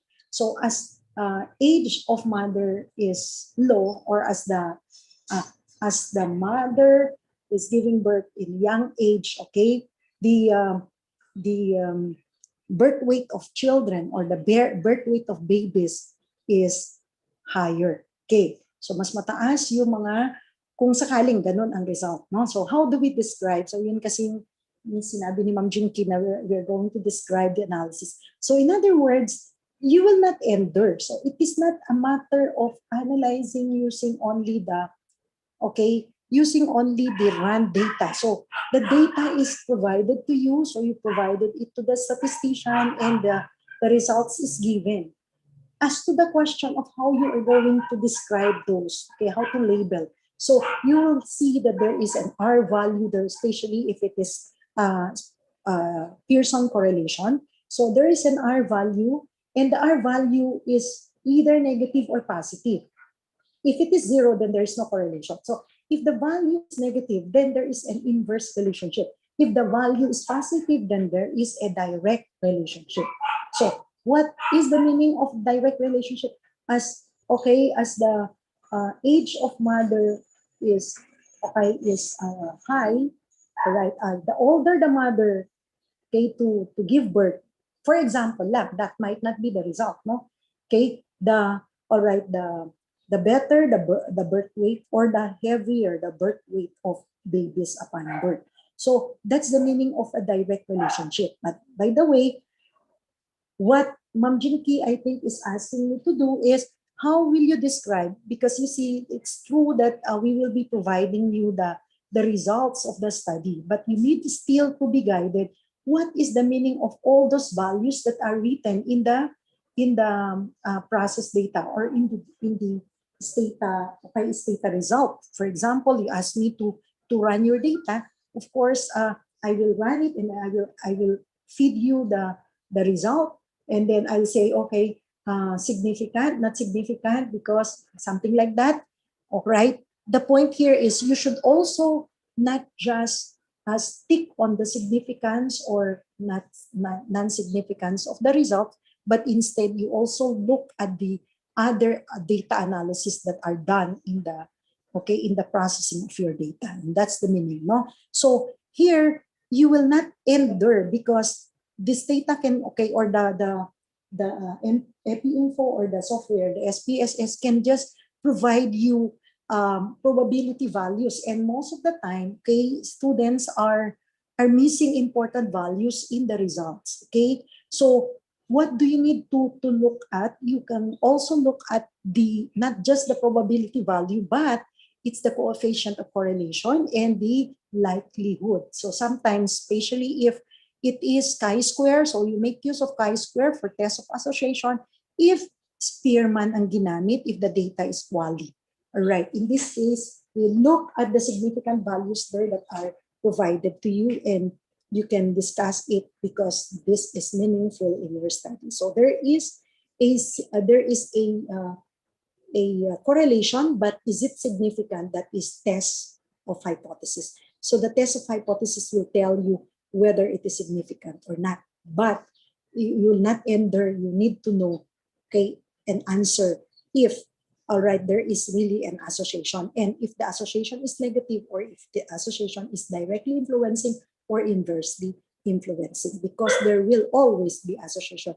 Very rare that you come up with a zero correlation. Okay, next is the age of the mother upon birth or upon giving birth a predictor of birth weight of the child? So what do you need to do now? Okay, you will do regression analysis. So regression analysis, okay, here you can just do simple regression, because anyway, anyway, there's only one variable to be considered. So linear regression, simple linear regression, especially if you're going to come up with a predictor model, no? So linear regression is to be utilized. So here, in the linear regression, we are going to come up with sufficient evidence. Dapat the samples is sufficient, and you will develop. So you will not come up with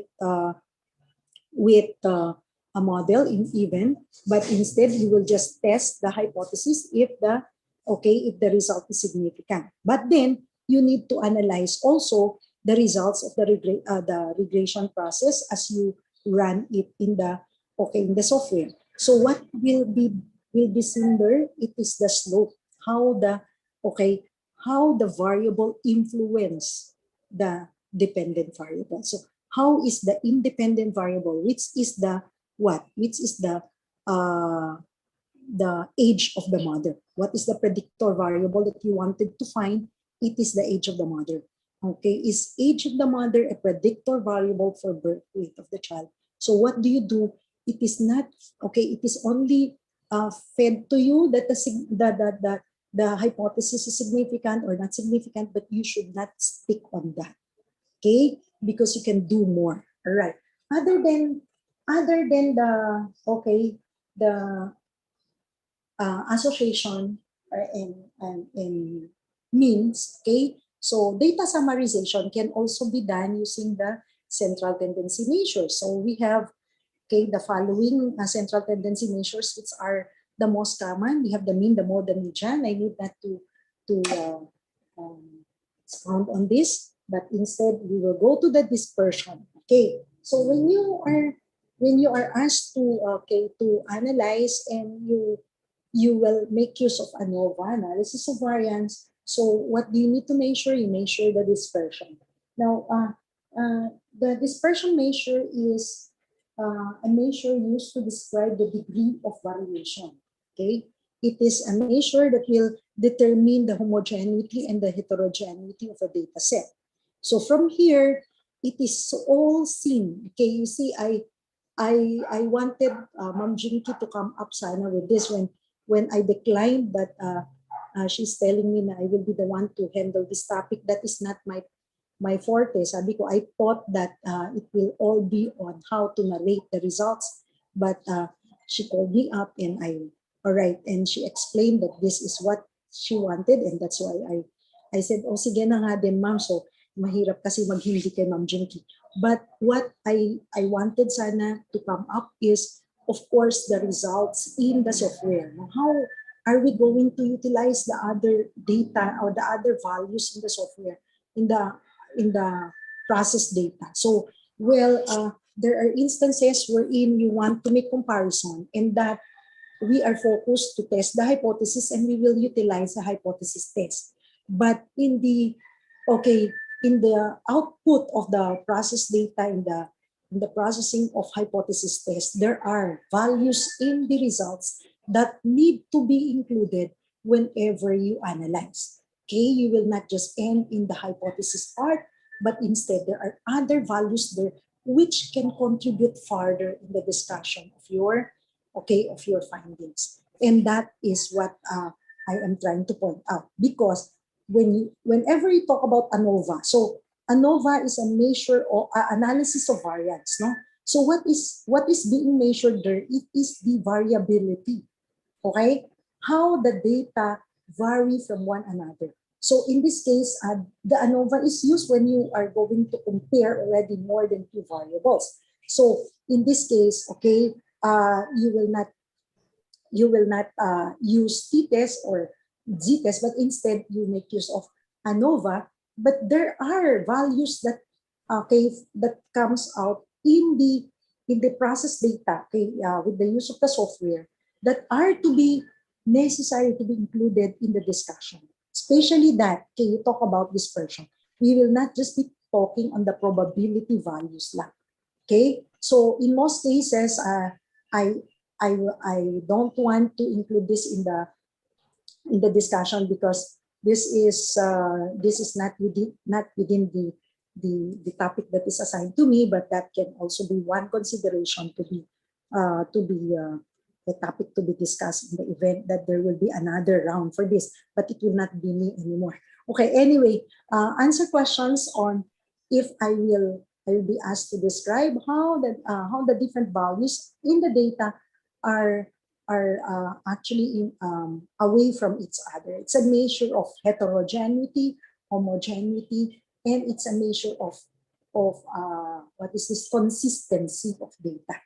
Okay, the higher the dispersion values. And what are the most commonly used? The higher the dispersion values, the higher the standard deviation, the higher the range, the higher the mean deviation, or the higher the quartile deviation, the more inconsistent the data are, or the more heterogeneous the data is. Okay, in this case, that has something to do with dispersion. So what are the most commonly used? We make use of the range, the variance, the standard deviation, the coefficient of variation.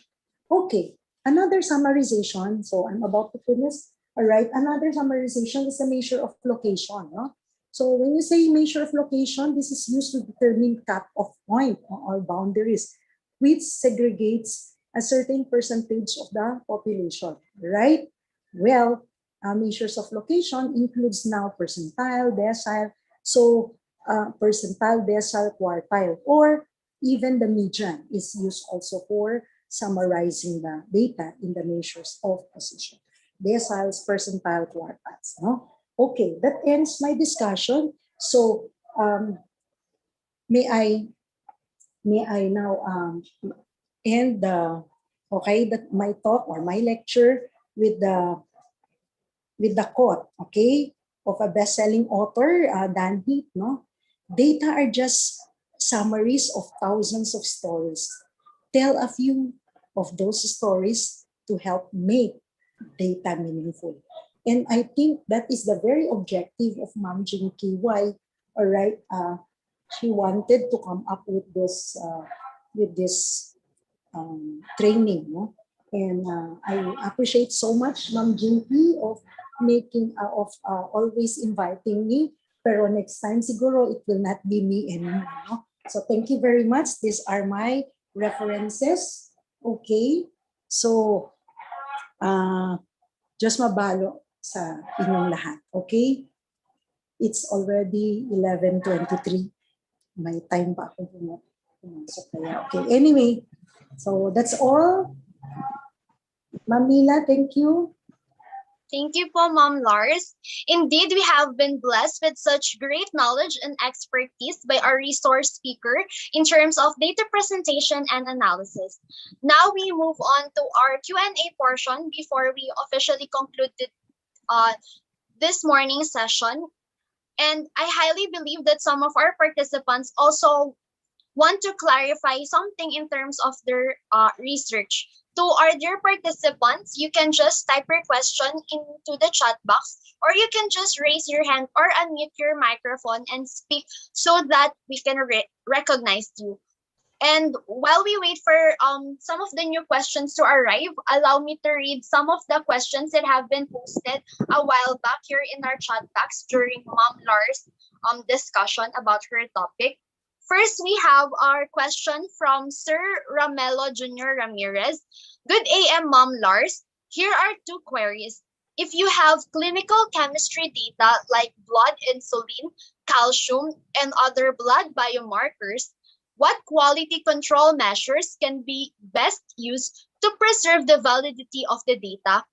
What statistical analysis may be best used for clinical chemistry data? Please note that these issues was cited by the reviewers of our paper on animal models on diabetes for detection of cardiomyopathy and obesity, which is undergoing revision for submission on Friday before presentation to the General Council of the CHRD. Okay, so hello, am I audible? Yes, po, ma'am. Yes, po. Yeah. All right. So as to the question of Sir Bing, thank you for that question. But when you talk about quality control measures, this has something to do with handling buzzer, or is it because my topic is on coming up with quality data? So when you say quality control measures, is it on safekeeping of the data or right? Ma'am Lars, it's more on how to preserve the quality of the data.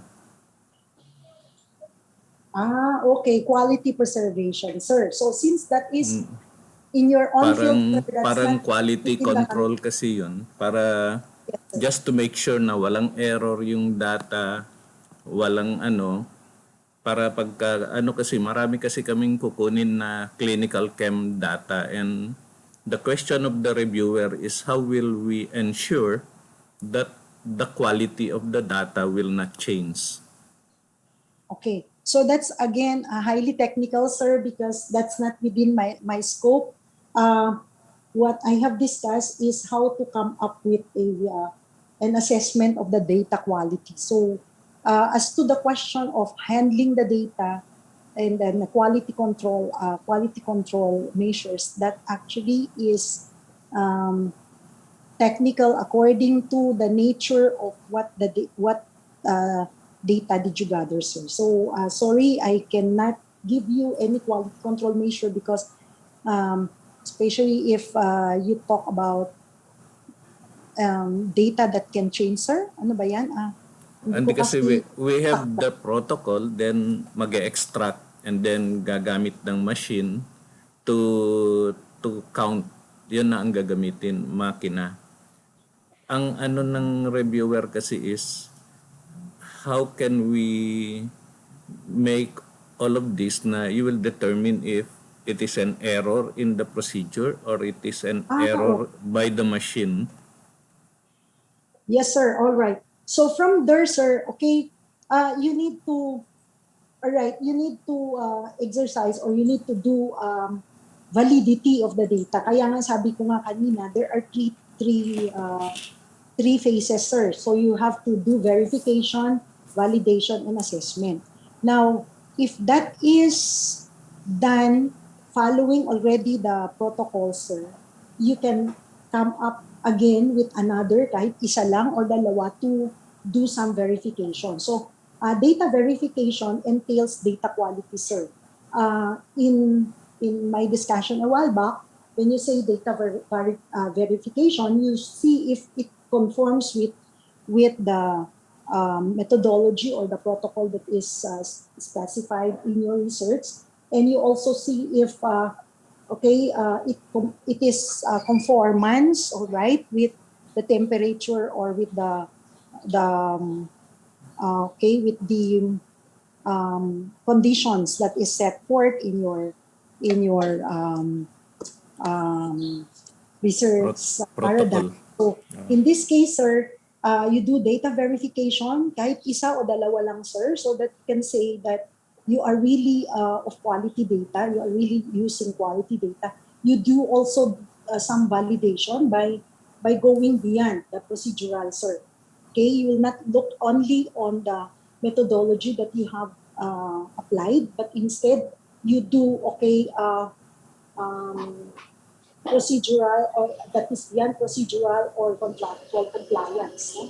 So you read our answer, how did they validate their data, and also do assessment, sir, to determine if it is actually a data, all right, that is applicable based on the two ways of checking applicability, sir.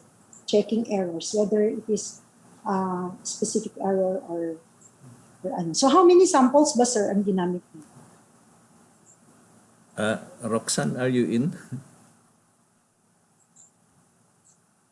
Roxanne, are you in?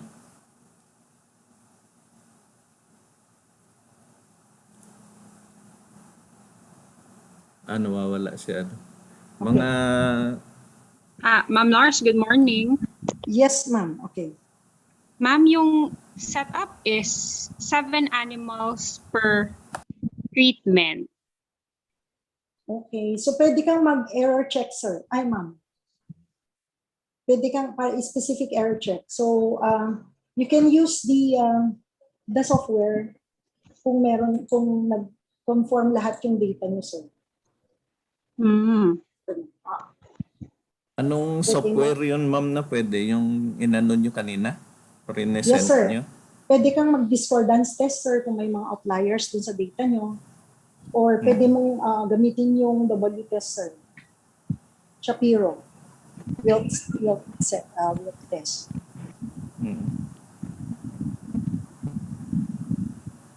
Ganun, sir.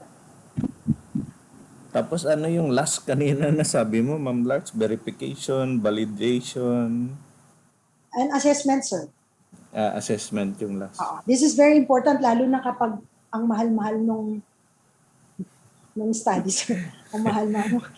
Malaki kasi yung yung Yes, sir. pondo nito sa PCHRD. Quality is so important. Masyado silang stricto sa quality Yeah, I control think so. yung sa The reason data. why.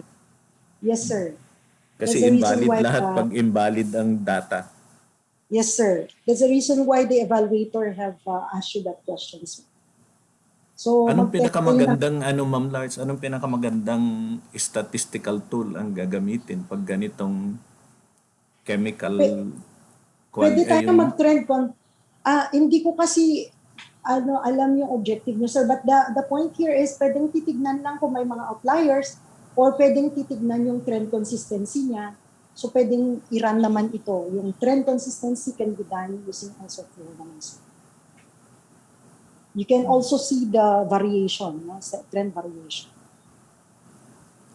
ang objectives kasi niya is andito, titingnan ko lang yung papel kasi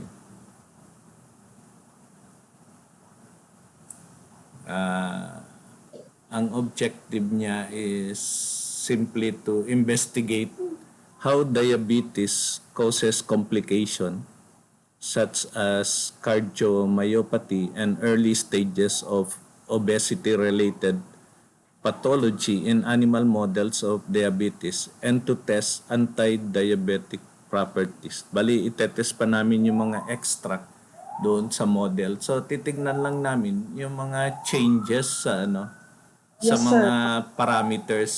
Yeah, especially that is okay, that is experimental, sir. You'll see kasi nga there might be some confounders. You have to check talaga on the quality of data, sir. Bali, ang Pero pinaka-main yung sa namin is quality insulin. control, that is hindi saklaw ng topic natin yun, sir. So you'll just look at your data if it is of quality by checking if there are errors. So you detect the errors using software, sir. Pwede lang. Pinapa-outline na kasi yung analysis niya.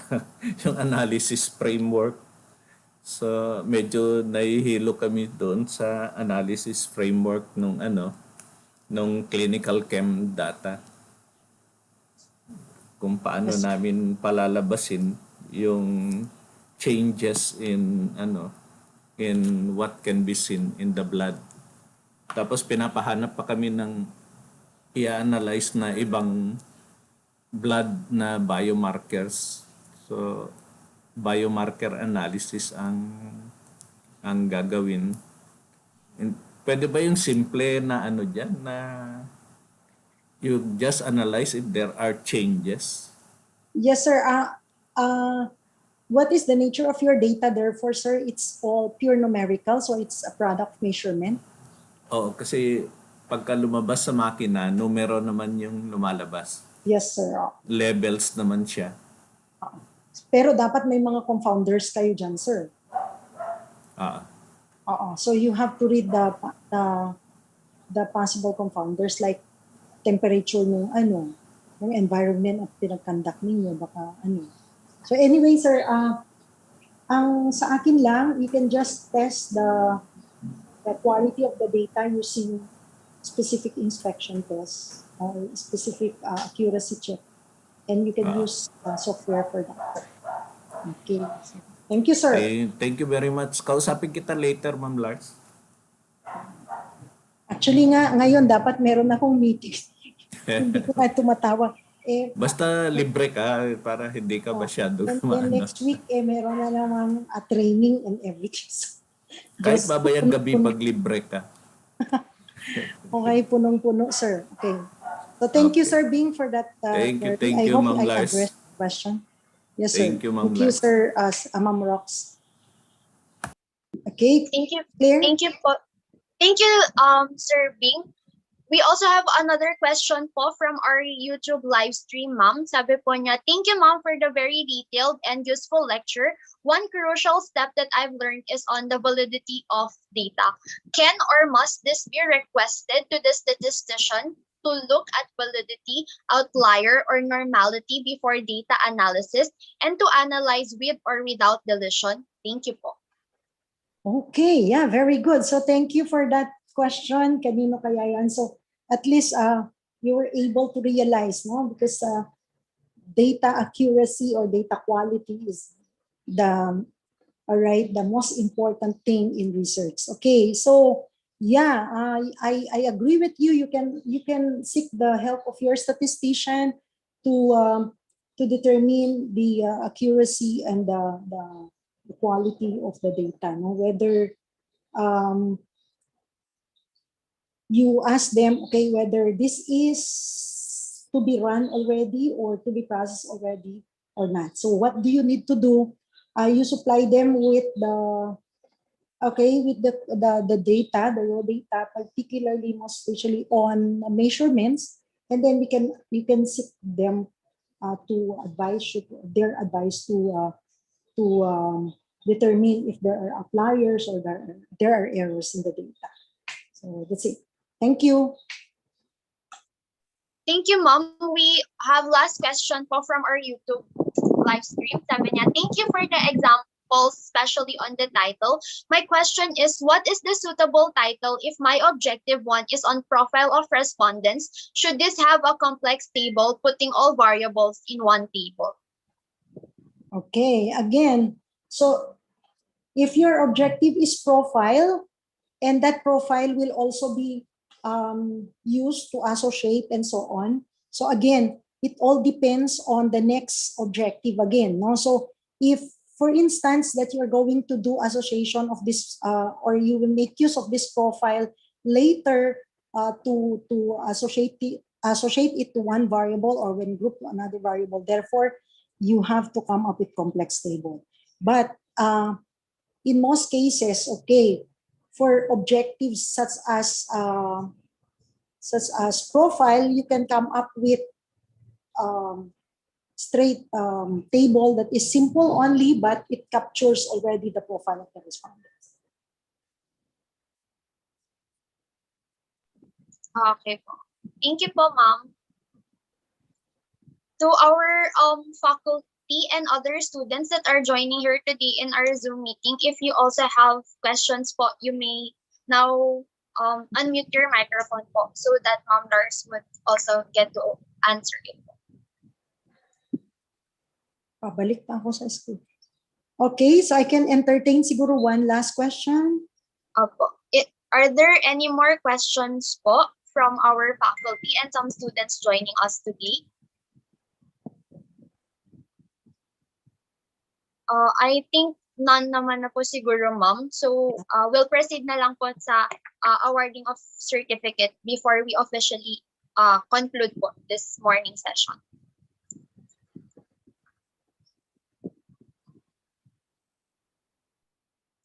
Certificate of Appreciation is awarded to Professor Hilaria M. Barzabal, MA, in grateful acknowledgement for contributing her knowledge and skills as resource speaker during the webinar entitled Training Workshop on the Journey of Health Research Survey Data to Analysis Series 2 from Presentation of Data to Recommendation on October 20 to 21, 2021 via Zoom, given this 20th day of October 2021, to be signed by Professor Jinky Marie T. Chua, the College Research Coordinator, Professor Dorina D. Sabatin, the College Dean, and Engineer Teresa B. De Malanta, the Campus Executive Officer of CSU Andrews. Thank you so much, Ma'am Bars, and God bless po. To our dear attendees, you can now take your lunch. We will resume at exactly 1 o'clock in the afternoon, where we will discuss the topic about writing quantitative data by Dr. Josephine Lerica. And this would be of great help for those who are already at the stage of writing their quantitative data. However, we will not close the Zoom session as well as our YouTube live stream, so you can just mute your microphone and turn off your camera. Once again, good morning and thank you so much, everyone.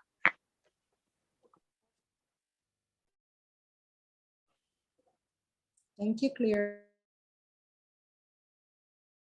Thank you so much, Ma'am Lar. Welcome, Ma'am Jinky. I'll go back to school na. Yes, Ma'am, umabsent kami ni Chen. Lars, kontakin kita mamaya gabi. Pag libre ka na.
I encourage everyone to please join us now as we are about to start our afternoon session.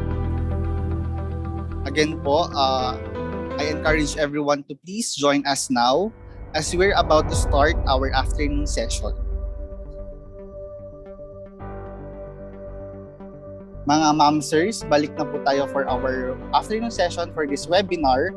And waiting na lang po tayo sa ating speaker at we have a new link for our attendance for this afternoon session po.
And upload it to Moodle so that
Good afternoon, everyone. I hope that you have a great lunch. For this afternoon session, we will be listening to another brilliant speaker from St. Paul University, Philippines.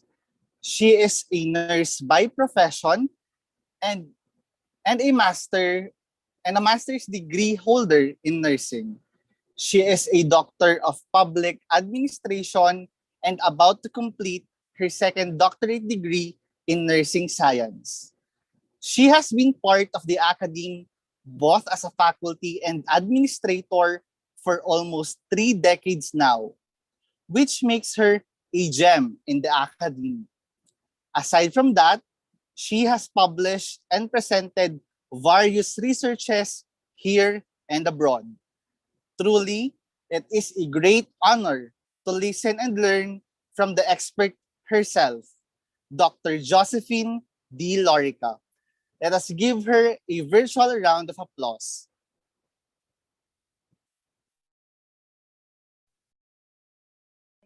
For the generous introduction. Can I share my screen? Yes, ma'am.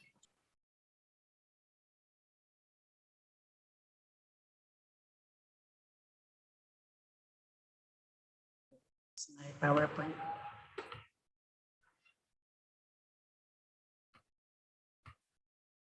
Wait a minute.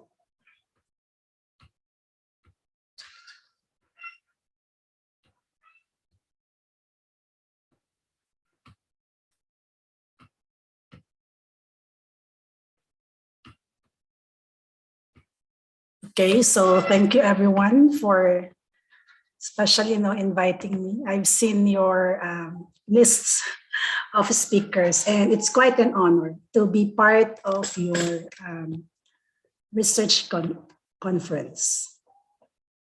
Okay, so the task that was provided to me is actually one of the shortest, when we're trying to discuss the topic, particularly in terms of the research process. This is one of the shortest, but I think it would be one of the it is the most relevant in terms of the research process that we're trying to look into.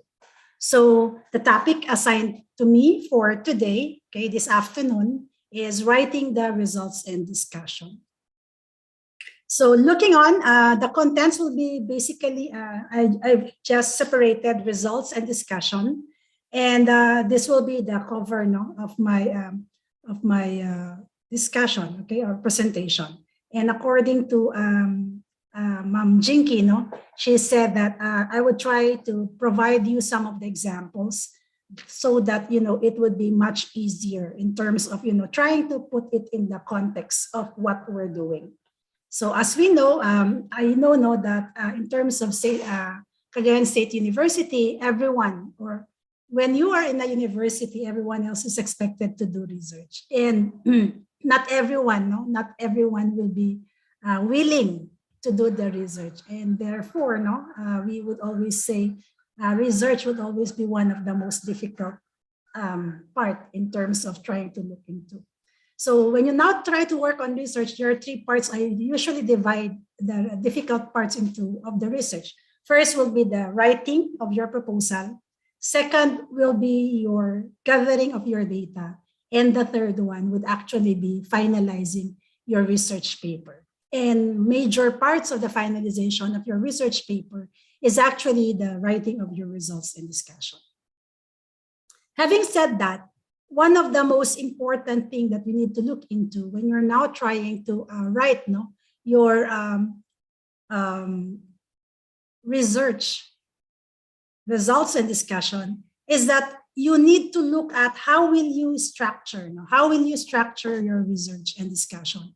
So the first thing that you're going to have to look at if and when you're writing your results and discussion would be trying to determine the format.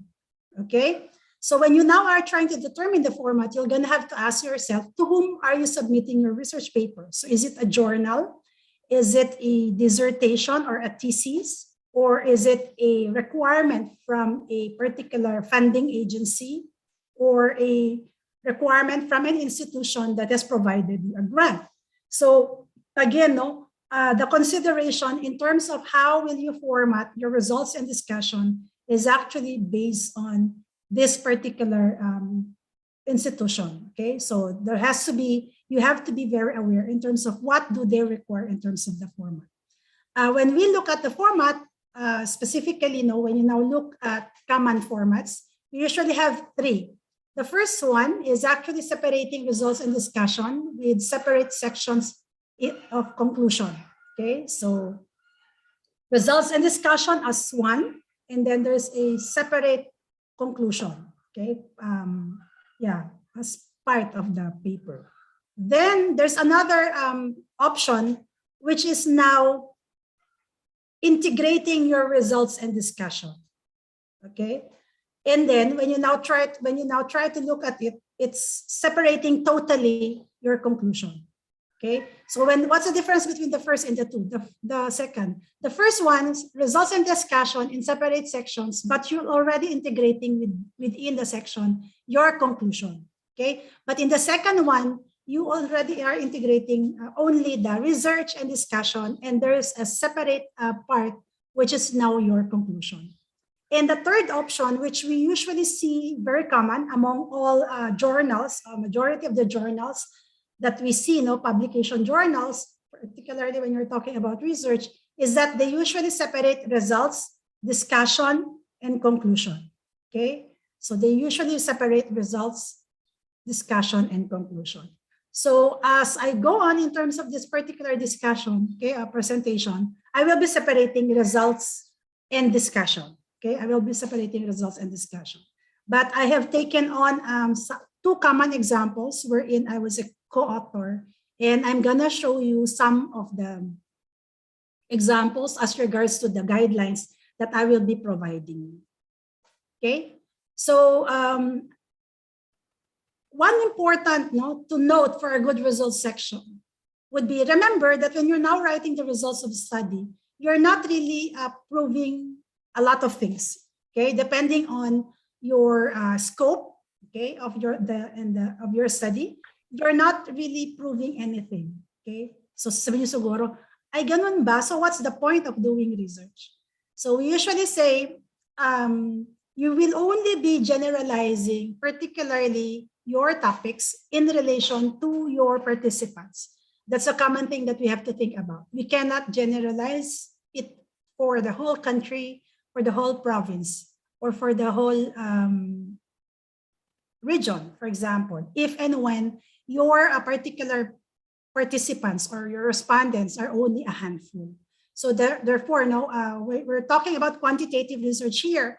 And as we always say, you do not really prove anything if you're trying to look at your paper, except the ones that is within the context of your study. So medyo, I know that would be actually a controversial, but I would like you to be thinking about that, because sometimes we usually think that there's this particular project that we have, and then we're saying applicable na to sa lahat. The answer is no. It would only be within the context of your participants that will have participated in your study. And then one of the most important thing that you're going to have to look into is the page length. Okay, the page length is set by the amount and types of data to be reported. That's why when you now try to look at your thesis and dissertations, it's your results and discussion. Okay, I don't know which chapter that do you have this in CSU, but in St. Paul University, we usually call it the chapter 3, wherein we see the results and discussion. And this would usually entail almost the same number of pages with your chapter 1. Our chapter 1 which would usually be the problem and the review of related literature. So again, we're going to have to look at what are the problems, research problems that we're trying to answer. And as we are trying to answer the research problems, what are these particular data that do we have to, so that we would be able to report it. And this would determine how long your paper would be. Okay. And then the third one would be avoid providing data that is not critical to answering the research question. This is actually one of the key things that we need to look into, that when you're now starting to write your research question, the organizing principle of your results, when you're writing your results, would always be based on your research questions. So if you're saying, you're asking the question, what is the profile? Then you should start with the profile as you're trying to work on in terms of your research paper. Okay, we're also saying that in terms of your results, only data that answers research question will be presented. Okay, this is, logical. Why? Because you base it on your research question, and therefore the data that you need to present would only be those that will be answering your research question. Okay, and that's why, when you start writing up your research, the results of your study, you always have to go back to your statement of the problem or your research objectives. Then third would be your results would report the findings objectively. Okay, so later on, I'll try to expound on that as I say objectively, only those that you see within what is presented. If it's a table, only those that you see in the table would have to be presented. If it's a graph, only those that you see in the graph that would have to be presented. Okay, so that's your results. So here is a particular example. I have used a particular example that I have. This is our publication in terms of the development. The development and psychometric evaluation of your toxic leadership scale for nurse managers. So this is actually table 1, wherein we look at your characteristics. Okay, so if you've noted, the first column would actually be the variables, in terms of the profile of your participants or your respondents. Then the second column would actually be talking about what are your specific variables. Okay, then you have your frequency and your mean. But as you try to look in terms of this, there's also what you call your standard deviation is also being presented. And as it is presented, and if you try to look at it, we also now provide for you the table. Okay, so the data in tabular form, and it is followed by the presentation of the findings. Okay, so the presentation of the findings. So during the 2-month data collection, 350 nurses were recruited for the study. Of this, 313. Okay, so 313 divided by 350, that's in 89.42%, which is the response rate, or the total number of the qualified questionnaires that were included into the study. And then you report, So where is 29.06? Ayun, under ng inyong age, mean 29.06.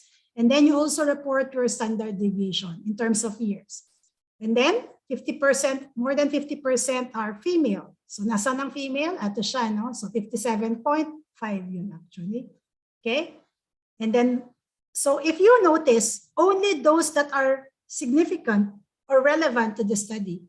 So pag sinabi mong female, 57.5%, okay?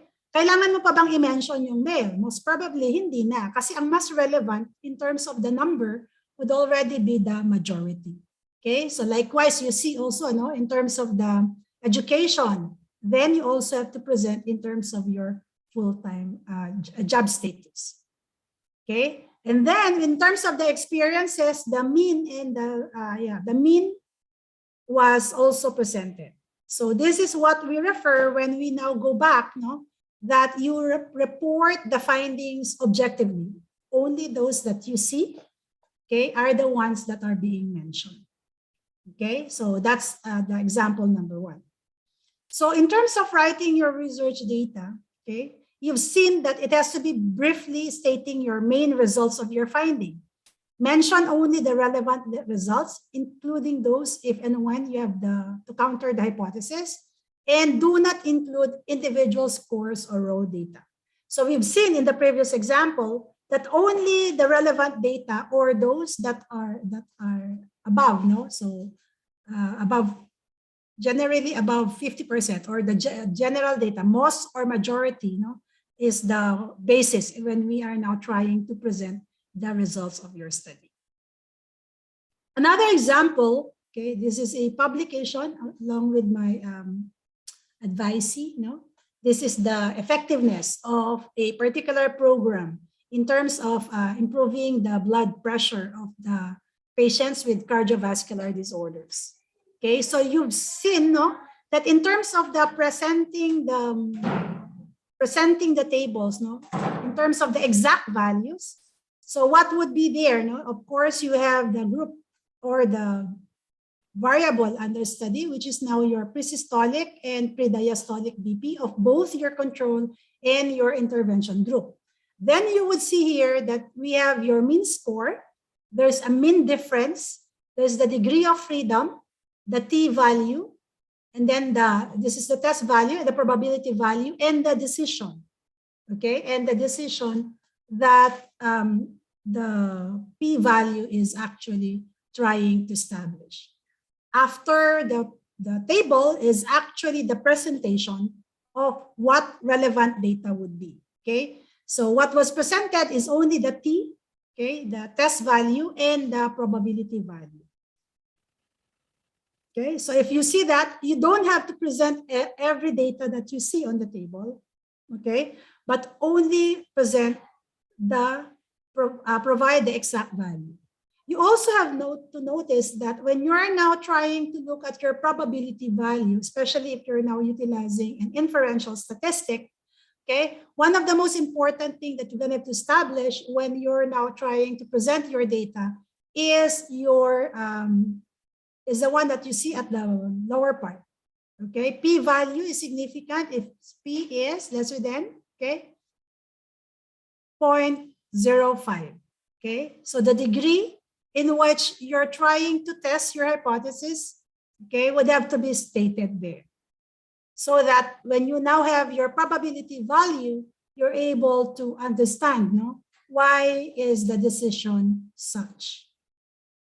Okay, so I'm presenting tables because commonly when we are now trying to present all your results and discussion, particularly for publication, we're only majority of the publication would require a tabulated data.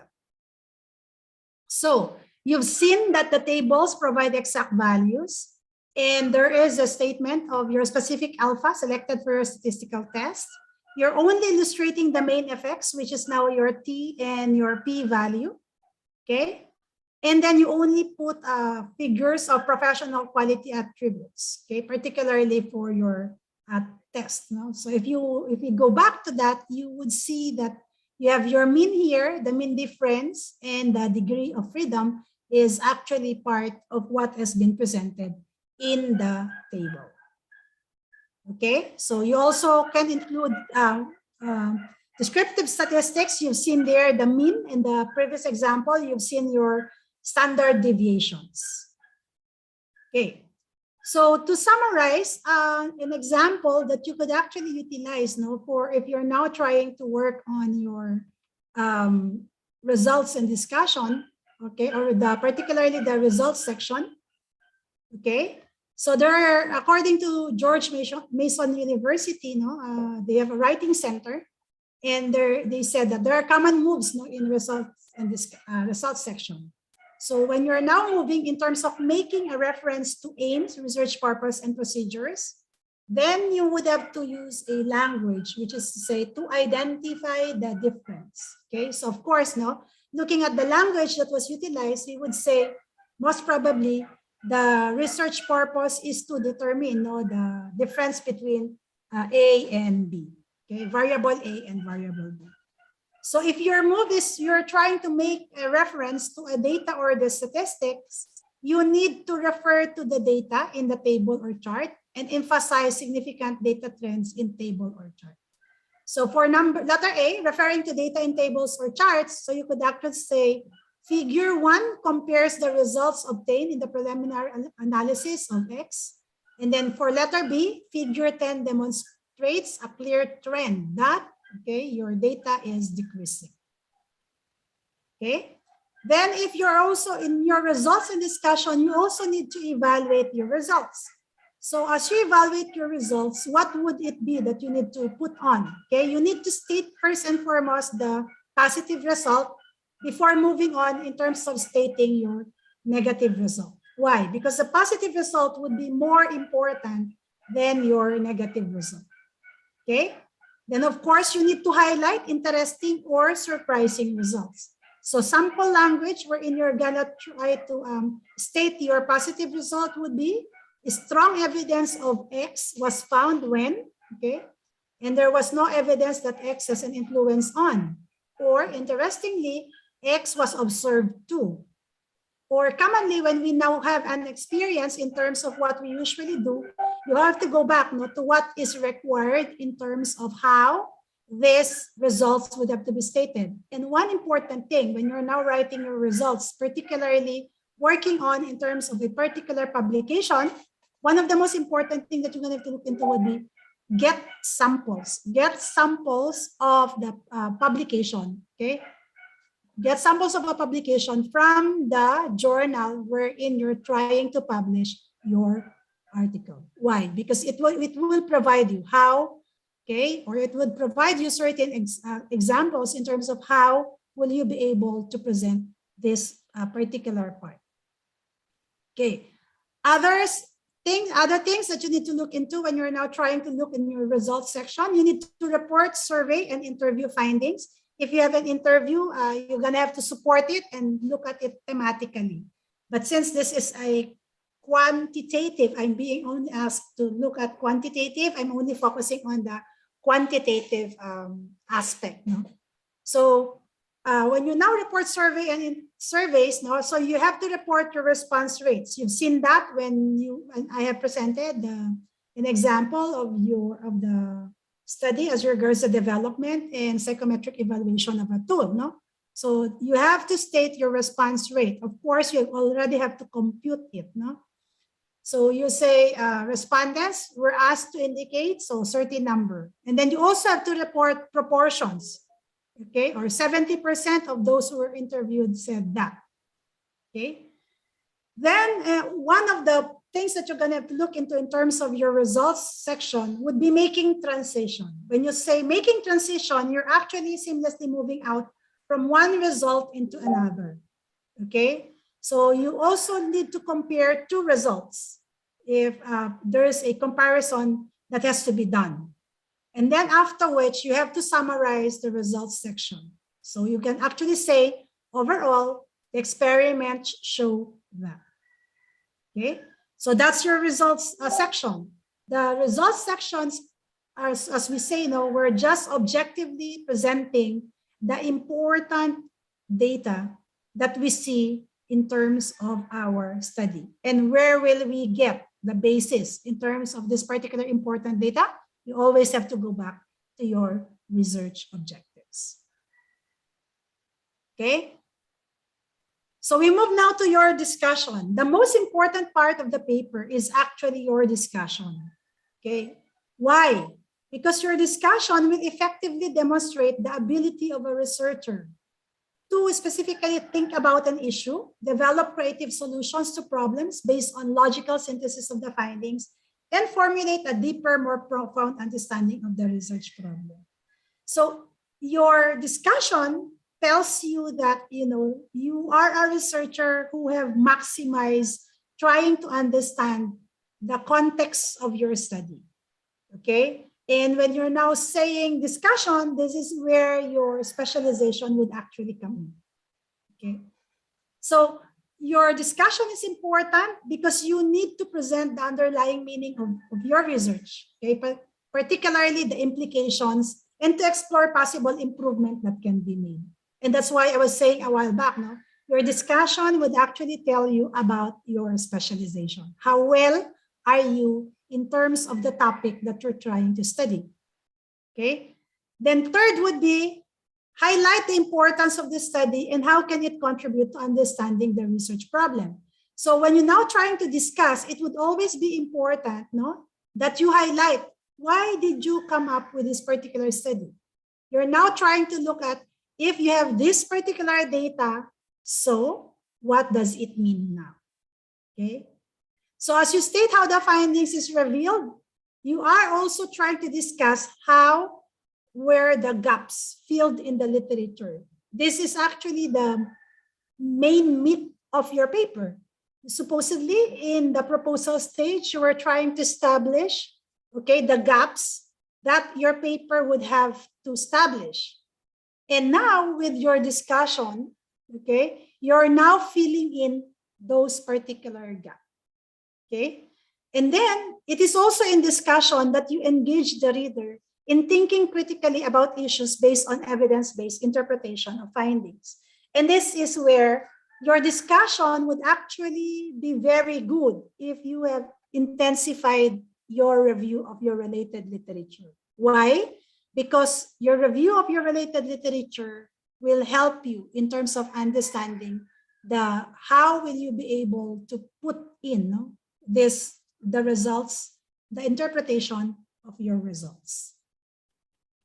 So looking at that, your discussion, the purpose really of your discussion is to interpret and describe the significance of the findings in the light of what was already known.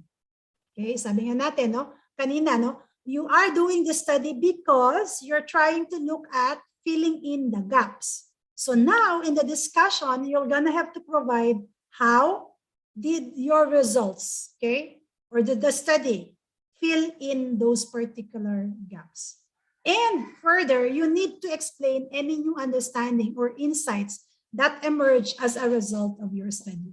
Take note, when we do research, we always have to put in something new. So the novelty of the idea, why you have conducted this particular research would have to be put in as part of your discussion. Okay, so the discussion would actually provide the interpretations or implications with respect to the hypothesis of the study. The discussion would examine, interpret, and qualify results or draw inferences from results. And the discussion, okay, would provide literature review that may help you in this, as well as be cited to explain your results. So if you've noticed, I've color coded this. Okay, so there's green, there's this is I think gray, maroon, and then there's your violet. So why is this colored as such? Because I've copied the discussion for table 2 for the effectiveness. And if you've noticed, I also color coded it based on the descriptions therein, okay, for the discussion. For the green, it provides interpretation or implications with respect to the hypothesis of the study. So dito yung green, anong sinasabi? The study finding that the pre-systolic and pre-diastolic blood pressure readings are higher in the control group than in the intervention group before the implementation of your health education and lifestyle program for hypertension. Do not be confused. Do ang sabi niya dito, the study finding. Okay? Pero kung titingnan niyo yung table na nauna kanina, walang minimension or wala pa siyang analysis or interpretation. Okay? Though it presents, ang start niya, ang trigger statement nito would be the study finding. But trying to look at this, it's already providing you the interpretation of what does the table or the findings mean. Okay? Then you have your literature that is supporting supposedly your interpretation. Okay, so that's why it's congruent with the studies in Portugal, and this is the one colored in your violet. Okay, so this is your pre-systolic and pre-diastolic, and then when it was controlled, when it was compared, it was found out that it's not significantly different. Okay. Then here is now your, interpret and qualify results or draw inferences from your results. So you now say it can be inferred that both the intervention and control group are not statistically different in their pre-systolic and diastolic blood pressure prior to the intervention. Why would you have to say that? Take note, this is prior to intervention and you have two groups. You have to establish that the two groups are not different from in terms of what you're trying to measure. And that's why the question of their pre-systolic and diastolic blood pressure would have to be established that they are not statistically different. Kasi take note, dun sa first, nakita na merong higher ang kanilang diastolic, and presystolic among the control groups. But when it was tested inferentially, okay, in terms of your statistics, nakita there's no significant difference. And that's why here you're now saying that your inference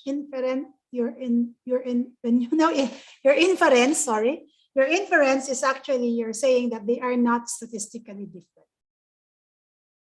Okay? Another one, your discussion would have to connect to the introduction, but does not repeat, or you can actually rearrange the first part of the paper. Okay, and your discussion would clearly explain how this study advanced the reader's understanding, okay, the research problem from where you left them. Take note, when you had your RRL, you're trying to establish supposedly that there is a gap, and that your study would actually fill in that particular gap. So I've taken on one particular example from the development and psychometric evaluation of your toxic scale, leadership scale. Okay, so this is the introduction for the discussion part. So it said that despite the general agreement that toxic leadership exists, very few studies. So ito yung connecting your introduction to the introduction. Okay, because background of your study or introduction would actually say na kailangan, no, there are toxic leaders, that was what we're trying to establish, but very few studies would actually describe your toxic leadership behaviors, because majority of those that we've seen in terms of leadership, no, is actually something that's positive. Okay, then we go back to the description of clearly explaining how your study advanced the reader's understanding. Okay, so it's here. So we say this paper presents a newly developed and tested measure to examine toxic leadership behaviors among nurse managers, and we call it your TOXBHNM. Okay, was designed and developed based on an extensive literature search, a review of assisting leadership tools, concept analysis, and structured interviews. So you're actually presenting, okay, what is now, or how did your paper actually cover the gap that was presented? And this is part of your discussion. Okay, so just to show you, okay, this is the introduction of that particular paper, and it's actually establishing that majority, okay, of those that were studied are actually those that deal with something that's positive. Okay, so just like in your results section, there are common moves, no, that we have to think of when you're now trying to look at your discussion section. So in terms of your discussion section, you need to provide background information. And as you provide your background information, you need to do reference to the literature and reference to your research question.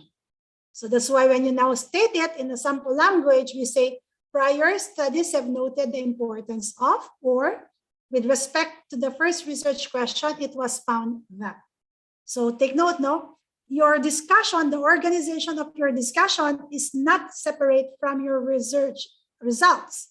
So therefore, it would have to follow the same organization. You're gonna have to look at your statement, research problems or research objectives, and that is the basis also of your discussion. So whatever is presented first in your results section, then it would have to be followed suit by your discussion section. In your discussion section, you also have to restate, compare, or explain your results. Okay, so you've seen in terms of the example that was provided, no, that you need to summarize the result. So yung kanina, sabi nga niya, no, the finding, okay, the study finding, ang ginamit niya na introductory phrase, no, it summarizes the result, but it already puts in the interpretation in terms of what does the result mean. Okay, and that's why you say the results of the study show or indicate that. Doon sa kanina, the study finding that. Okay, in-state niya yung findings. Pero yung pinaka-findings na na-state is also already part of the interpretation. Okay, then supporting previous findings, you've seen this, that you could actually state it as this finding is consistent with that of, okay, or if you're actually contradicting previous findings, you can say this outcome is contrary to. Okay, this is actually one of the most important things that you need to consider when you're now trying to look at your review of your related literature. The review of your related literature, commonly researchers would usually say, kukunin lang nila yung literature that is actually nagsusupport dun sa study nila. Okay? We should not do that, because if we will do that, that would actually tell us that, we have not really gone through in terms of extensive literature review. So what we usually do is that, we put both those that are contrary to what we're trying to look at and those that would actually support what we're trying to push in terms of the paper. And this is actually provided, okay, this could actually be supportive of your discussion later on. So kaya importante po, no, na kahit po yung mga nagne-negate in terms of what you would like to present would have to become part of your RRL. And this makes your study more comprehensive. Okay? Then when you now also restate, compare, or explain your result, you say you need to indicate an unexpected outcome. So if you find an unexpected outcome, you're gonna have to specify it. Okay, like letter D would be, one, unanticipated finding was that. So if there's also an unanticipated finding, you'll have to offer an explanation for the findings. Okay, for example, you're actually testing a particular plant in terms of its antibacterial quality. But during your testing, you were able to find out that it did not provide any antibacterial quality. So that's something that is not expected. Why? Because supposedly there has been previous studies already that has been presented that this particular plant contained this particular secondary metabolite, and this particular secondary metabolite would actually cause this antibacterial activity. But when you tested it, it was negative. So the question would be why? So you have to be very open in terms of that. And that's why you have to indicate this particular unexpected outcome and offer an explanation for the finding. Okay? So this is actually one of the ways in which we're trying to become objective in terms of our study, that regardless of the results, okay, we're gonna have to discuss the unexpected outcomes. Okay, and that's why you would say this discrepancy could be attributed to. So commonly, when you ask the question, bakit itong particular plant na to, dati ng study merong antibacterial, meron siya nitong secondary metabolite nito, but when you go into your study, andyan naman yung metabolite, pero bakit nawala yung kanyang antibacterial activity? So most probably, there's something wrong in terms of, the procedure that you've gone through. So find out, no? So if you're saying that this is because of a particular procedure, you could again support that in terms of the literature that you have. Okay?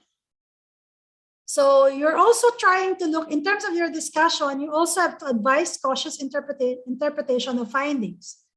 So ito yung sinasabi natin, no, na when you now try to write up your discussion, this is also trying to say na hindi ito pwedeng i-generalize. Yeah, this is where we usually put that in. And that's why we say, although exclusion of X did not blank, these results would have to be interpreted with caution. Okay? So when you're saying, when you're able now to identify that this particular plant has antibacterial activity, so ano ngayon ang mangyayari, no? Or we will say, sige, I will get a particular example. Though this particular plant is said to have an anti-carcinogenic activity, we have to be very careful that it has to be interpreted with a particular caution. Okay? Kasi meron lang usually pag anti-carcinogenic yan, meron lang particular cell na tinetest yan. So hindi siya general na anti-carcinogenic, lahat na pwede na siyang panggamot. That's what we're trying to say here. Okay? And again, no, this tells the reader, if you're able to present this tells the reader that you know something that you're trying to work on. Okay? Because you are actually recognizing and providing information which could actually be known only by you. Okay? And then, of course, you need to suggest general hypothesis. So you say, it is therefore likely that connections exist between, because you're trying now to connect certain from A and B. Or it is therefore inferred that. Or this means that. Okay, so this is all part of your discussion section. Okay, so trying to look at your discussion, there are the general rules that we need to look into. First, do not be verbose or repetitive. We are done with the days wherein, the deeper your words would be, the more difficult, then you're actually saying, mas magaling itong writer na to. Gone were those days. The simpler your explanation, the better. Because this is how we have to think about when you're now writing your results and discussion, not everyone will have the luxury of time to be reading your results and discussion. Rarely, Siguro out of the 100, maswerte ka na kung meron 30% out of the 100 who will really read your results and discussion. Okay, unless siguro they're doing a research which is similar to yours. So do not be verbose or repetitive. Okay, so go directly to the point. So that's why we say be concise and make your points clear. Then you also follow logical stream of thought. So you always interpret and then discuss. And then follow the same sequence as described in your results section. And when you're writing your discussion, use your present verb tense, particularly for established fact. But when you are referring to prior work or specific works that has been done, you need to use your past tense. Ito lagi natin nagiging problema. Kasi nga, from the literature, research literature that we got, yung kanila when they were writing that was in present tense. So pag transform mo na yan sa paper mo at you're referring to another work, it has to be translated also past tense kasi tapos na yung part yung nakalagay pero past tense dapat yan. Okay? Past tense. Because you're now saying that this was, when you're comparing or when you're now saying it's the same, okay, or this particular literature would support the interpretation that you have in terms of your paper. So these are the general rules that we need to think about when you're writing your discussion. Okay. Then when we're trying to write in terms of content, okay, you start with the explanation of your results. What does it mean? Okay. And then you now go to the references to previous researches. And then you look at how can you deduce, no? So take note, quantity kasi tayo, and that's why we're trying to deduce from your paper, okay? So you now have to have a claim of how the results can be applied more generally, okay? So pag sinabi natin generally, people, you're gonna have to say, this particular paper could actually be applied to certain groups of people, which is now similar, supposedly, with the characteristics of your participants. And then, of course, the hypothesis would be you get a possible conclusion arising from your result. No? So looking at it, what does it mean now? So specifically, when you're now putting on this particular conclusion, ito yung naka-integrate ang conclusion sa inyong discussion. Pero kung nakahiwalay yan, there could actually be a separate conclusion for this particular part. Then we look at your organization and structure.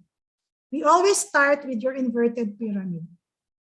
Okay, so when you now try to do your discussion in terms of your literature, you start with the general or broad, and then moving on to your specifics. And that is what we mean when we talk about your inverted pyramid. You've seen this and you've worked on this when you had your review of your related literature. And therefore, when you now do your discussions, particularly when you're supporting your literature, you also do that. You start from the broad to the specific. Another thing is that when you're now writing your paper, particularly your discussion, you have to be very careful that you use the same key terms, okay? You have to use the same narrative style. And of course, you always have to make use of your present tense, okay? So, discussion ito, pag sinabi mong interpretation, of course, it would have to be present tense. Pero pag sinabi mong literature yan and you're citing your literature, it has to be in your past tense. Okay? Then you also have to briefly restate the research problems being investigated. So as you go into each of your research objectives, no, or problem objectives of the study, no. So you're gonna have to look at, briefly state them at the start, no. So may not necessarily be the same way, okay? So it could actually be an introductory phrase in terms of introducing or describing your research problem. Then you also have to describe, when you're writing your discussion, describe the patterns, the principles, relationship shown by each major finding, and then put them in its proper perspective. Actually, yung interpretation mo, ito na yung proper perspective na to. Okay? And then of course, nakita natin kanina, I'm just reiterating that you need to include the analysis of your unexpected findings with brief explanation of why it appeared.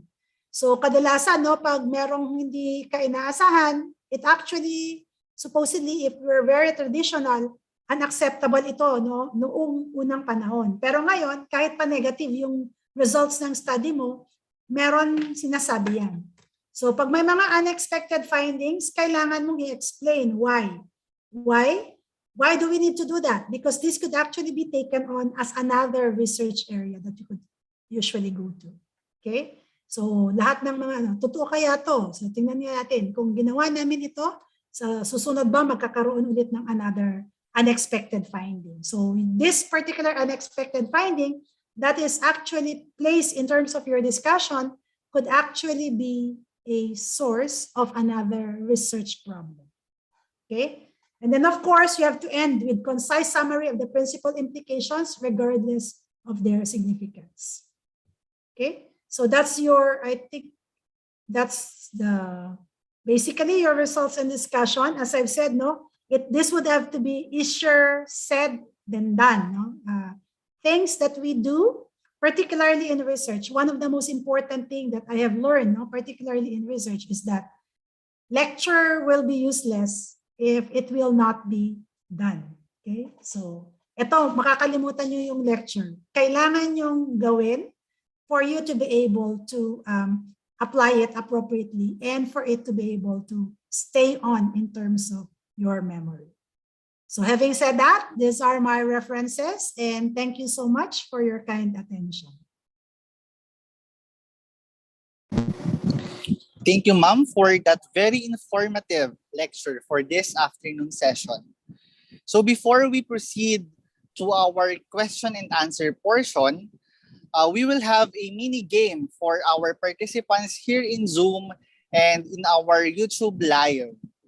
Ayan po. So for our participants to join this mini game, we'll have to enter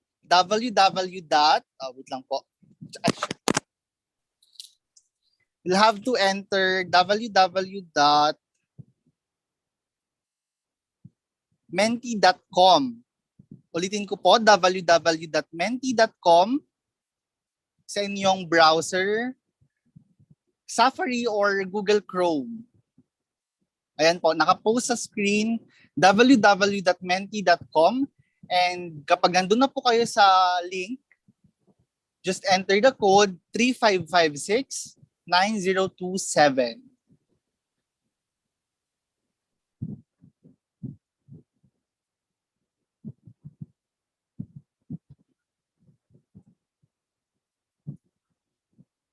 So the fastest participants with the correct answers for the 5 questions will win will win a 1-hour research statistical consultation analysis or 300 pesos call card. Mamimili na lang po yung winner natin kung anong mas kailangan niya. Again, just enter www.menti.com on your Safari browser or Google Chrome, enter the code, and answer the 5 questions, and kung sino po yung pinaka-mabilis na sumagot and may pinakamaraming tamang sagot ang mananalo.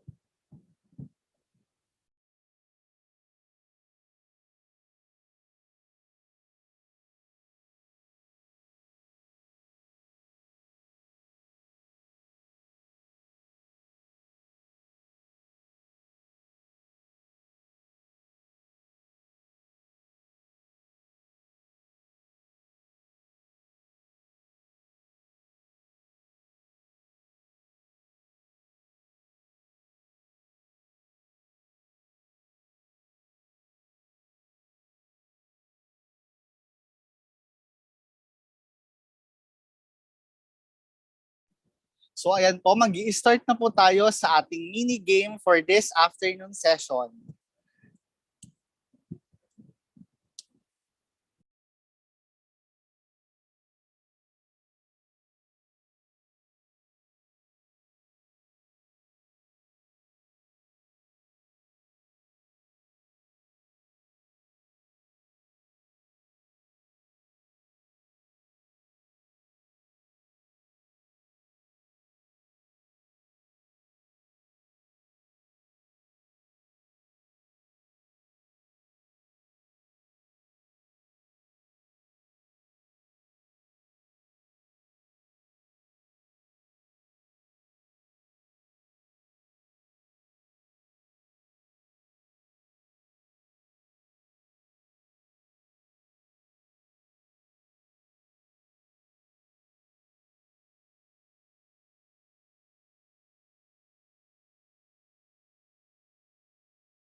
First question, the results and discussion can be integrated as one part of a research article. True or false? Ayan, 11 got true. Ayan, 11 participants got the correct answer. True po ang sagot.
Ang leading po natin ay si Simba. Hindi po natin alam kung anonymous po siya.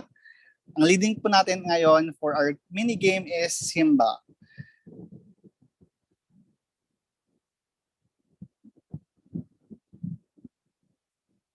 Kung sino man po si Simba, please acknowledge yourself. Mag-message po kayo kay Ma'am Jinky Marichua. Again, kung sino po si Simba, mag-message po kayo kay Ma'am Jinky. For our second question,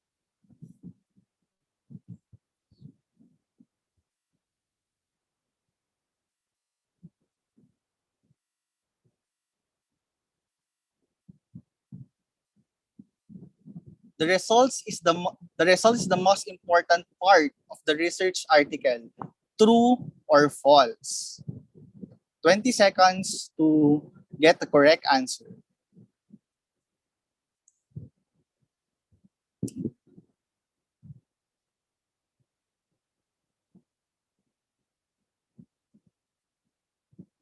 Time's up. And the correct answer is false.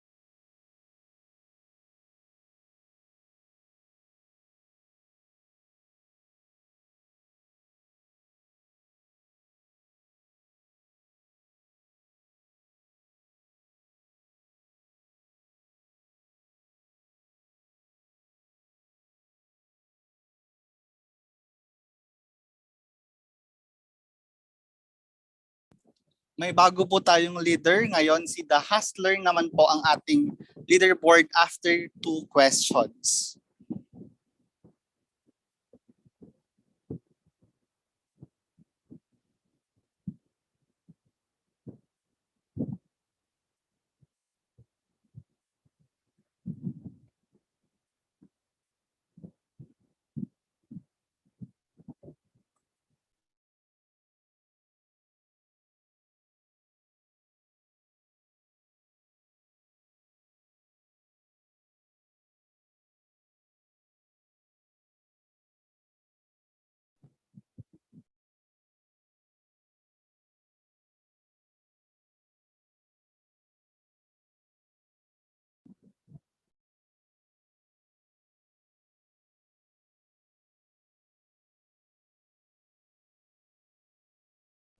So before we proceed po sa question number 3, we want to ask naman po si Doc Josephine D. Lorica for her knowledge about the question number 2 kanina kasi nga po false yung sagot. So results is the most important part of the research.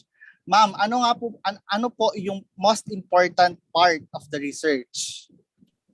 It's actually the discussion, since you're trying to establish already that you are able to fill in the gap. Kasi yung results would not be very important, no? Second lang actually siya. The most important is actually the way you will be discussing. That's why if you're looking at publications, commonly, no, pag nagpe-present ka lang ng results at yun lang ang nilalagay mo sa paper mo, hindi yan mas madalas ma-publish. It has to be that you need to establish your discussion. So the results is just secondary supposedly to the discussion. Though you cannot do the discussion without the result. Pero ang pinaka-importante when you're now trying to look at your paper is really your discussion. Ayan, so the correct answer is discussion po, hindi po results. Pang-second lang daw po ang results sa research. For our third question,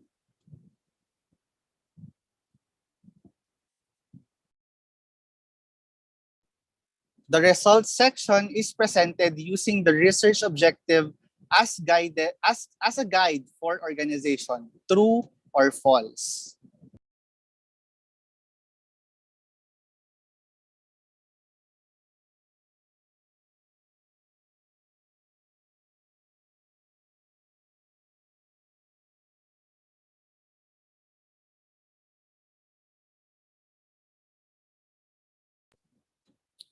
The correct answer is true. So, ayan po, titignan natin yung leaderboard kung sino ang leading sa ating mga participants.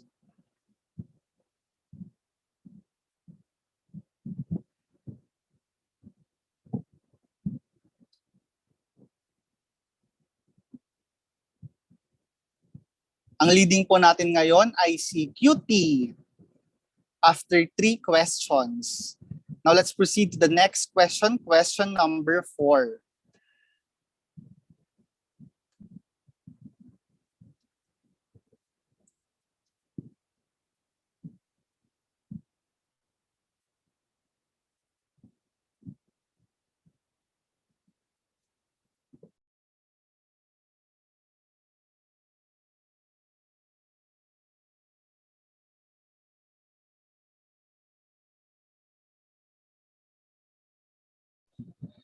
Literature support is necessary part of the discussion. True or false?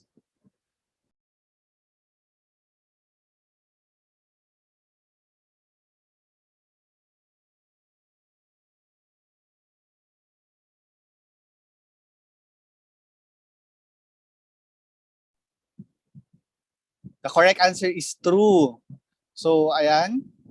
Let's check sino ang leading sa ating leaderboard at sino ang makakuha ng consultation or 300 pesos call card.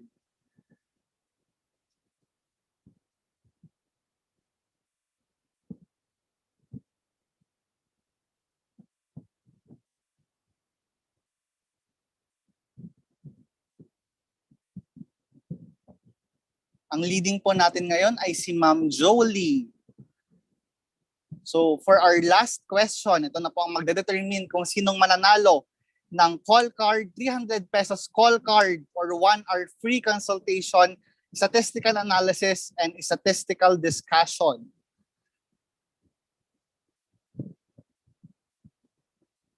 For our last and final question,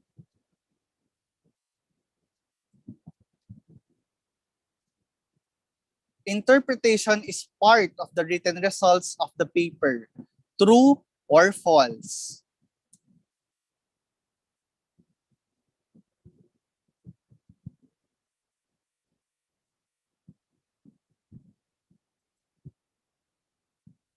Time's up, and the correct answer is false.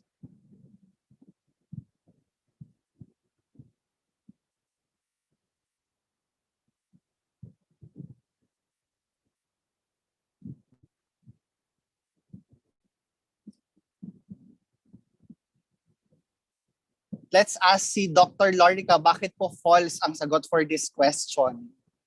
Ma'am? Yeah, because your results would just present objectively what is you see. What is it that you see in terms of the table that is to be presented? So the interpretation is actually found in the discussion. Thank you, ma'am. And let's check sino kaya ang nanalo sa ating mini game. Ayan na.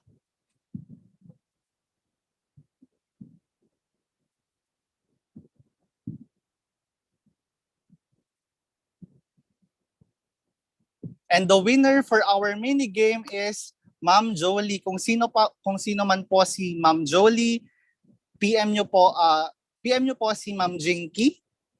Si Ma'am Jinky, at mamimili po kayo kung anong price nyo, kung consultation or 300 pesos load card. Acknowledge yourself po sa chat box ng kung nasa Zoom po kayo, acknowledge yourself po sa chat box ng Zoom, or kung nasa YouTube live po kayo, acknowledge yourself po sa YouTube live. Ayan, congratulations po Ma'am Julie. Ma'am Jolie.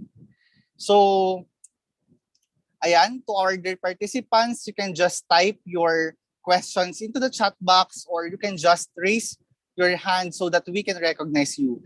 And now let's proceed po sa ating Q&A portion. So for our first question po, ma'am, ayan, thank you ma'am for the clear and stepwise process of the writing the results. Presentation of these results part should be in table or diagram or both po. Commonly, when you're now trying to look at the presentation, depending on your data, okay, so if you're just showing proportions, baka pwede na yung diagram. Pero commonly kasi, when you now try to look at publication, particularly for research articles, common ang table na pinapresent. So it's usually in tabular form. And when you're now saying thesis and dissertations, common naman din po ang tabular form. Thank you po, ma'am. For our second question po, how many literatures must be cited for discussion of results? And is it for every positive, negative, and anticipated findings po? When you now try to look at your discussions, particularly if you're trying to relate it, or your interpretation would be the basis of your citation. So if there is a literature that would be contrary or supportive of your interpretation, then you'll have to cite it. Yung, what was the other one, yung towards the end na sinabi niya? Is it for every positive, negative, and anticipated findings daw po ba, ma'am? Commonly po, positive or negative, kailangan natin bigyan ng support, no? If there is a literature that we would be able to find. Pero yung anticipated, parang kasi when you now start on in terms of your results, no? Results, and as you go into discussion, hindi po natin dinidiscuss ang anticipated. That's why we usually say, you present the results objectively. Kung ano yung data na nandyan, yun. Okay? Pero pag meron pong unexpected results, which means it is shown in terms of the data that has been presented, kailangan mong i-discuss bakit siya naging unexpected. And your explanation could actually be, yun nga, pwede kang, ano yung pwedeng naging rason. And as I was saying a while back, kung wala kang makita, kailangan pag nag-cite ka ng reason kung bakit ito yung nangyari na unanticipated na result, pwede mong suportahan yan ng literature. Kasi pag hindi mo yan masuportahan ng literature, pwede nang i-take on as something that could actually be researched on later on. So kasi kung talaga namang wala kang so you're just establishing your expertise because of this particular interpretation ng unanticipated result. Next question po, ma'am. Clarification lang, ma'am. We can put recommendations under results and discussion po? It may not necessarily be stated as a recommendation, pero yung when you're trying to look at, If there are some things that you're gonna be looking at, like, sandali lang, I'm just gonna look at.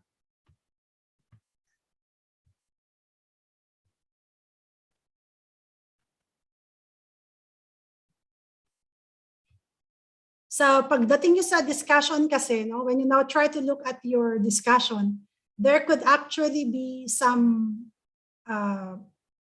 aspects, no? Particularly, for example, yung mga unexpected findings ninyo. Kung meron kayong mga unexpected findings, you could actually associate this, sabi ko nga, for example, sa procedure. So therefore, you could actually say that there could actually be, so pwede kang maglagay, no, ng recommendation na pwede nilang i-check, or they could actually do a study to confirm, lalo na kung wala kang literature din na magsusupport na ito talaga. Pero hindi siya consistent na lahat lalagyan mo ng recommendation. Kasi again, no, or again, depende sa paper format where you're trying to submit your manuscript. Kasi nga, kunwari, if it's a thesis, ang thesis talaga, hiwalay. Sasabihin sa'yo talaga ng mga panel mo, no, na meron talagang part wherein you write your conclusions and recommendations. No? Summary findings, conclusions, and recommendations. So therefore, hindi mo ilalagay dyan. Pero kung merong mga publications wherein, they are trying to integrate already in the results discussion ang conclusions and recommendations, then you could actually do that. Okay? So pwede mong i-integrate yung mga recommendations doon sa iyong discussion. Pero pag hindi naman at talagang nakahiwalay siya, then you should be able to separate. But what I'm trying to say is that kung meron kang unexpected, no, na results, and then meron kang explanation that, walang makasupport masyado ng literature except your expertise, then you could actually provide a recommendation of a further study as regards this. Ma'am, here's another question po from one of our participants. Ma'am, how long po ang discussion? There are published articles with separate discussion and very comprehensive ang discussion. Parang nagkwento na po. Ganun talaga, no? That's why one of the most important thing, if you're doing a publication, one of the most important thing that you're gonna have to look into is to look at your author's guide. Ang author's guide would actually tell you ilan ang total number ng words or pages na nire-require for a paper. And that's why, sometimes if you're trying to write a paper, yun yung una mong dapat titingnan. Magpapublish ka dito sa journal na to, ano dapat yung author's guide niya. Kasi it's from there that you're gonna have to base on the way you will be expounding in terms of your discussion. Sabi ko nga, so the more data that you have, lalo na kung ang data mo ay significant or relevant ang data, that would also spell out the total number of pages that you will be utilizing. So kung marami kang results, marami kang data, therefore, most probably, marami ka ding di-discuss. So that's one of the things that you're gonna have to look into. So hindi yan sinasabi na ang discussion dapat ganito. So for example, kasi hindi din, kunwari, kung ako as research teacher, I would only say, ito yung total number ng literature na kailangan mong i-comply pagdating ng chapter 1 to 4, parang ganyan. Okay, so sabihin ko 100 na literature, 80% of which 5 years, and then 20% of which would actually be later. Pero pag sasabihin mong dapat ang discussion mo ay meron kang 10 na literature for the discussion, mahirap yata yun.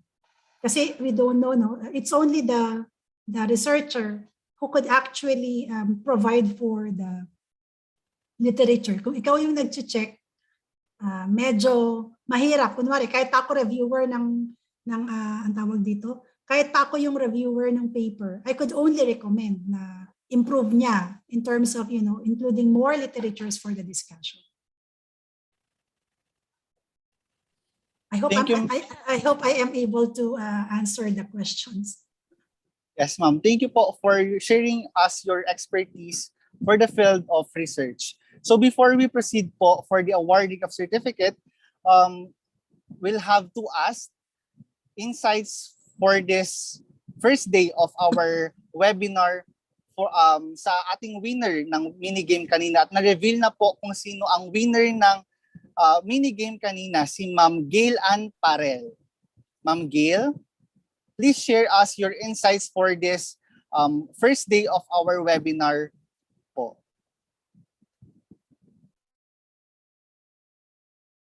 Si Ma'am Gail Ann Parel Pascual. Sorry po ma'am. Ma'am Gail Ann Parel Pascual po. Good afternoon po. I'm sorry po I failed to attend the first session po. So ang nadatnan ko po is yung discussion po ni Dr. Lorica. So sa discussion po ni Dr. Lorica, I learned the importance of the results and at the same time the discussion. So in writing a research paper.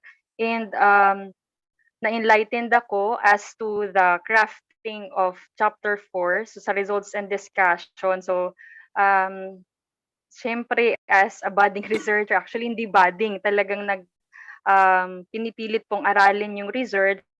I am just so happy that I am enlightened by the presentation of Dr. Lorica. And with that, Dr. Lorica, I would like to extend my heartfelt thanks po. Thank you for sharing your knowledge and insights to us po. So yun po yung aking natutunan, the importance of results and discussion. And at the same time, when presenting results, and in particular when writing the discussion part of research, it is important that we have to write based on the research objectives that we have po. So yun po yung aking natutunan, yung aking naaral based on the talk of Dr. Lorica. So with that po, Dr. Lorica, thank you so much po.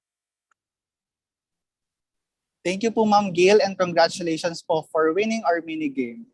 And let's proceed po for the awarding of Certificate of Recognition. Certificate of Recognition is awarded to Dr. Josephine J.D. Lorica, and allow me to read the content first. Republic of the Philippines, Cagayan State University, College of Allied Health Sciences, Andrews Campus, Tuguegarao City, Cagayan.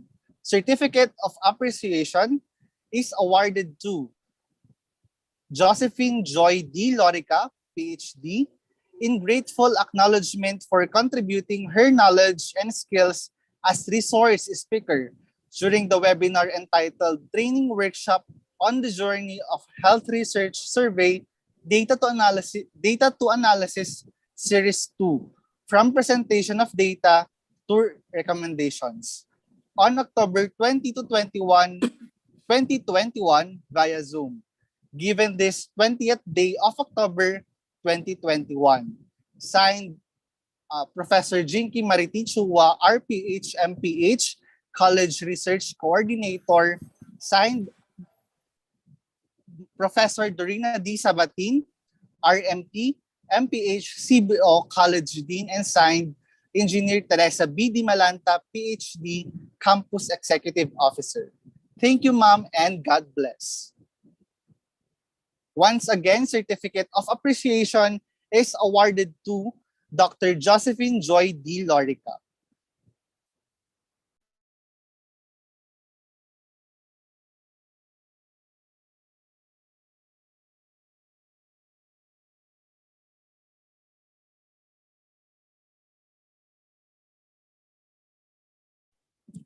Dear participants, do not forget to answer the evaluation form, and you can check it in the link on the chat box. And I would like to remind everyone that this is a 2-day training workshop, and the registration for tomorrow's training workshop will start or will begin at exactly 9 a.m.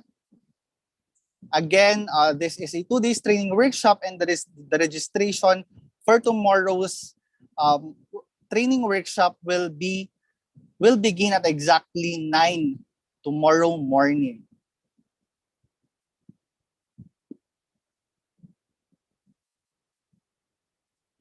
With that, we would like to express our heartfelt gratitude for your presence today. It is indeed a pleasure to have you all. Goodbye, everyone, and enjoy the rest of the day. See you tomorrow for our second day for this training workshop.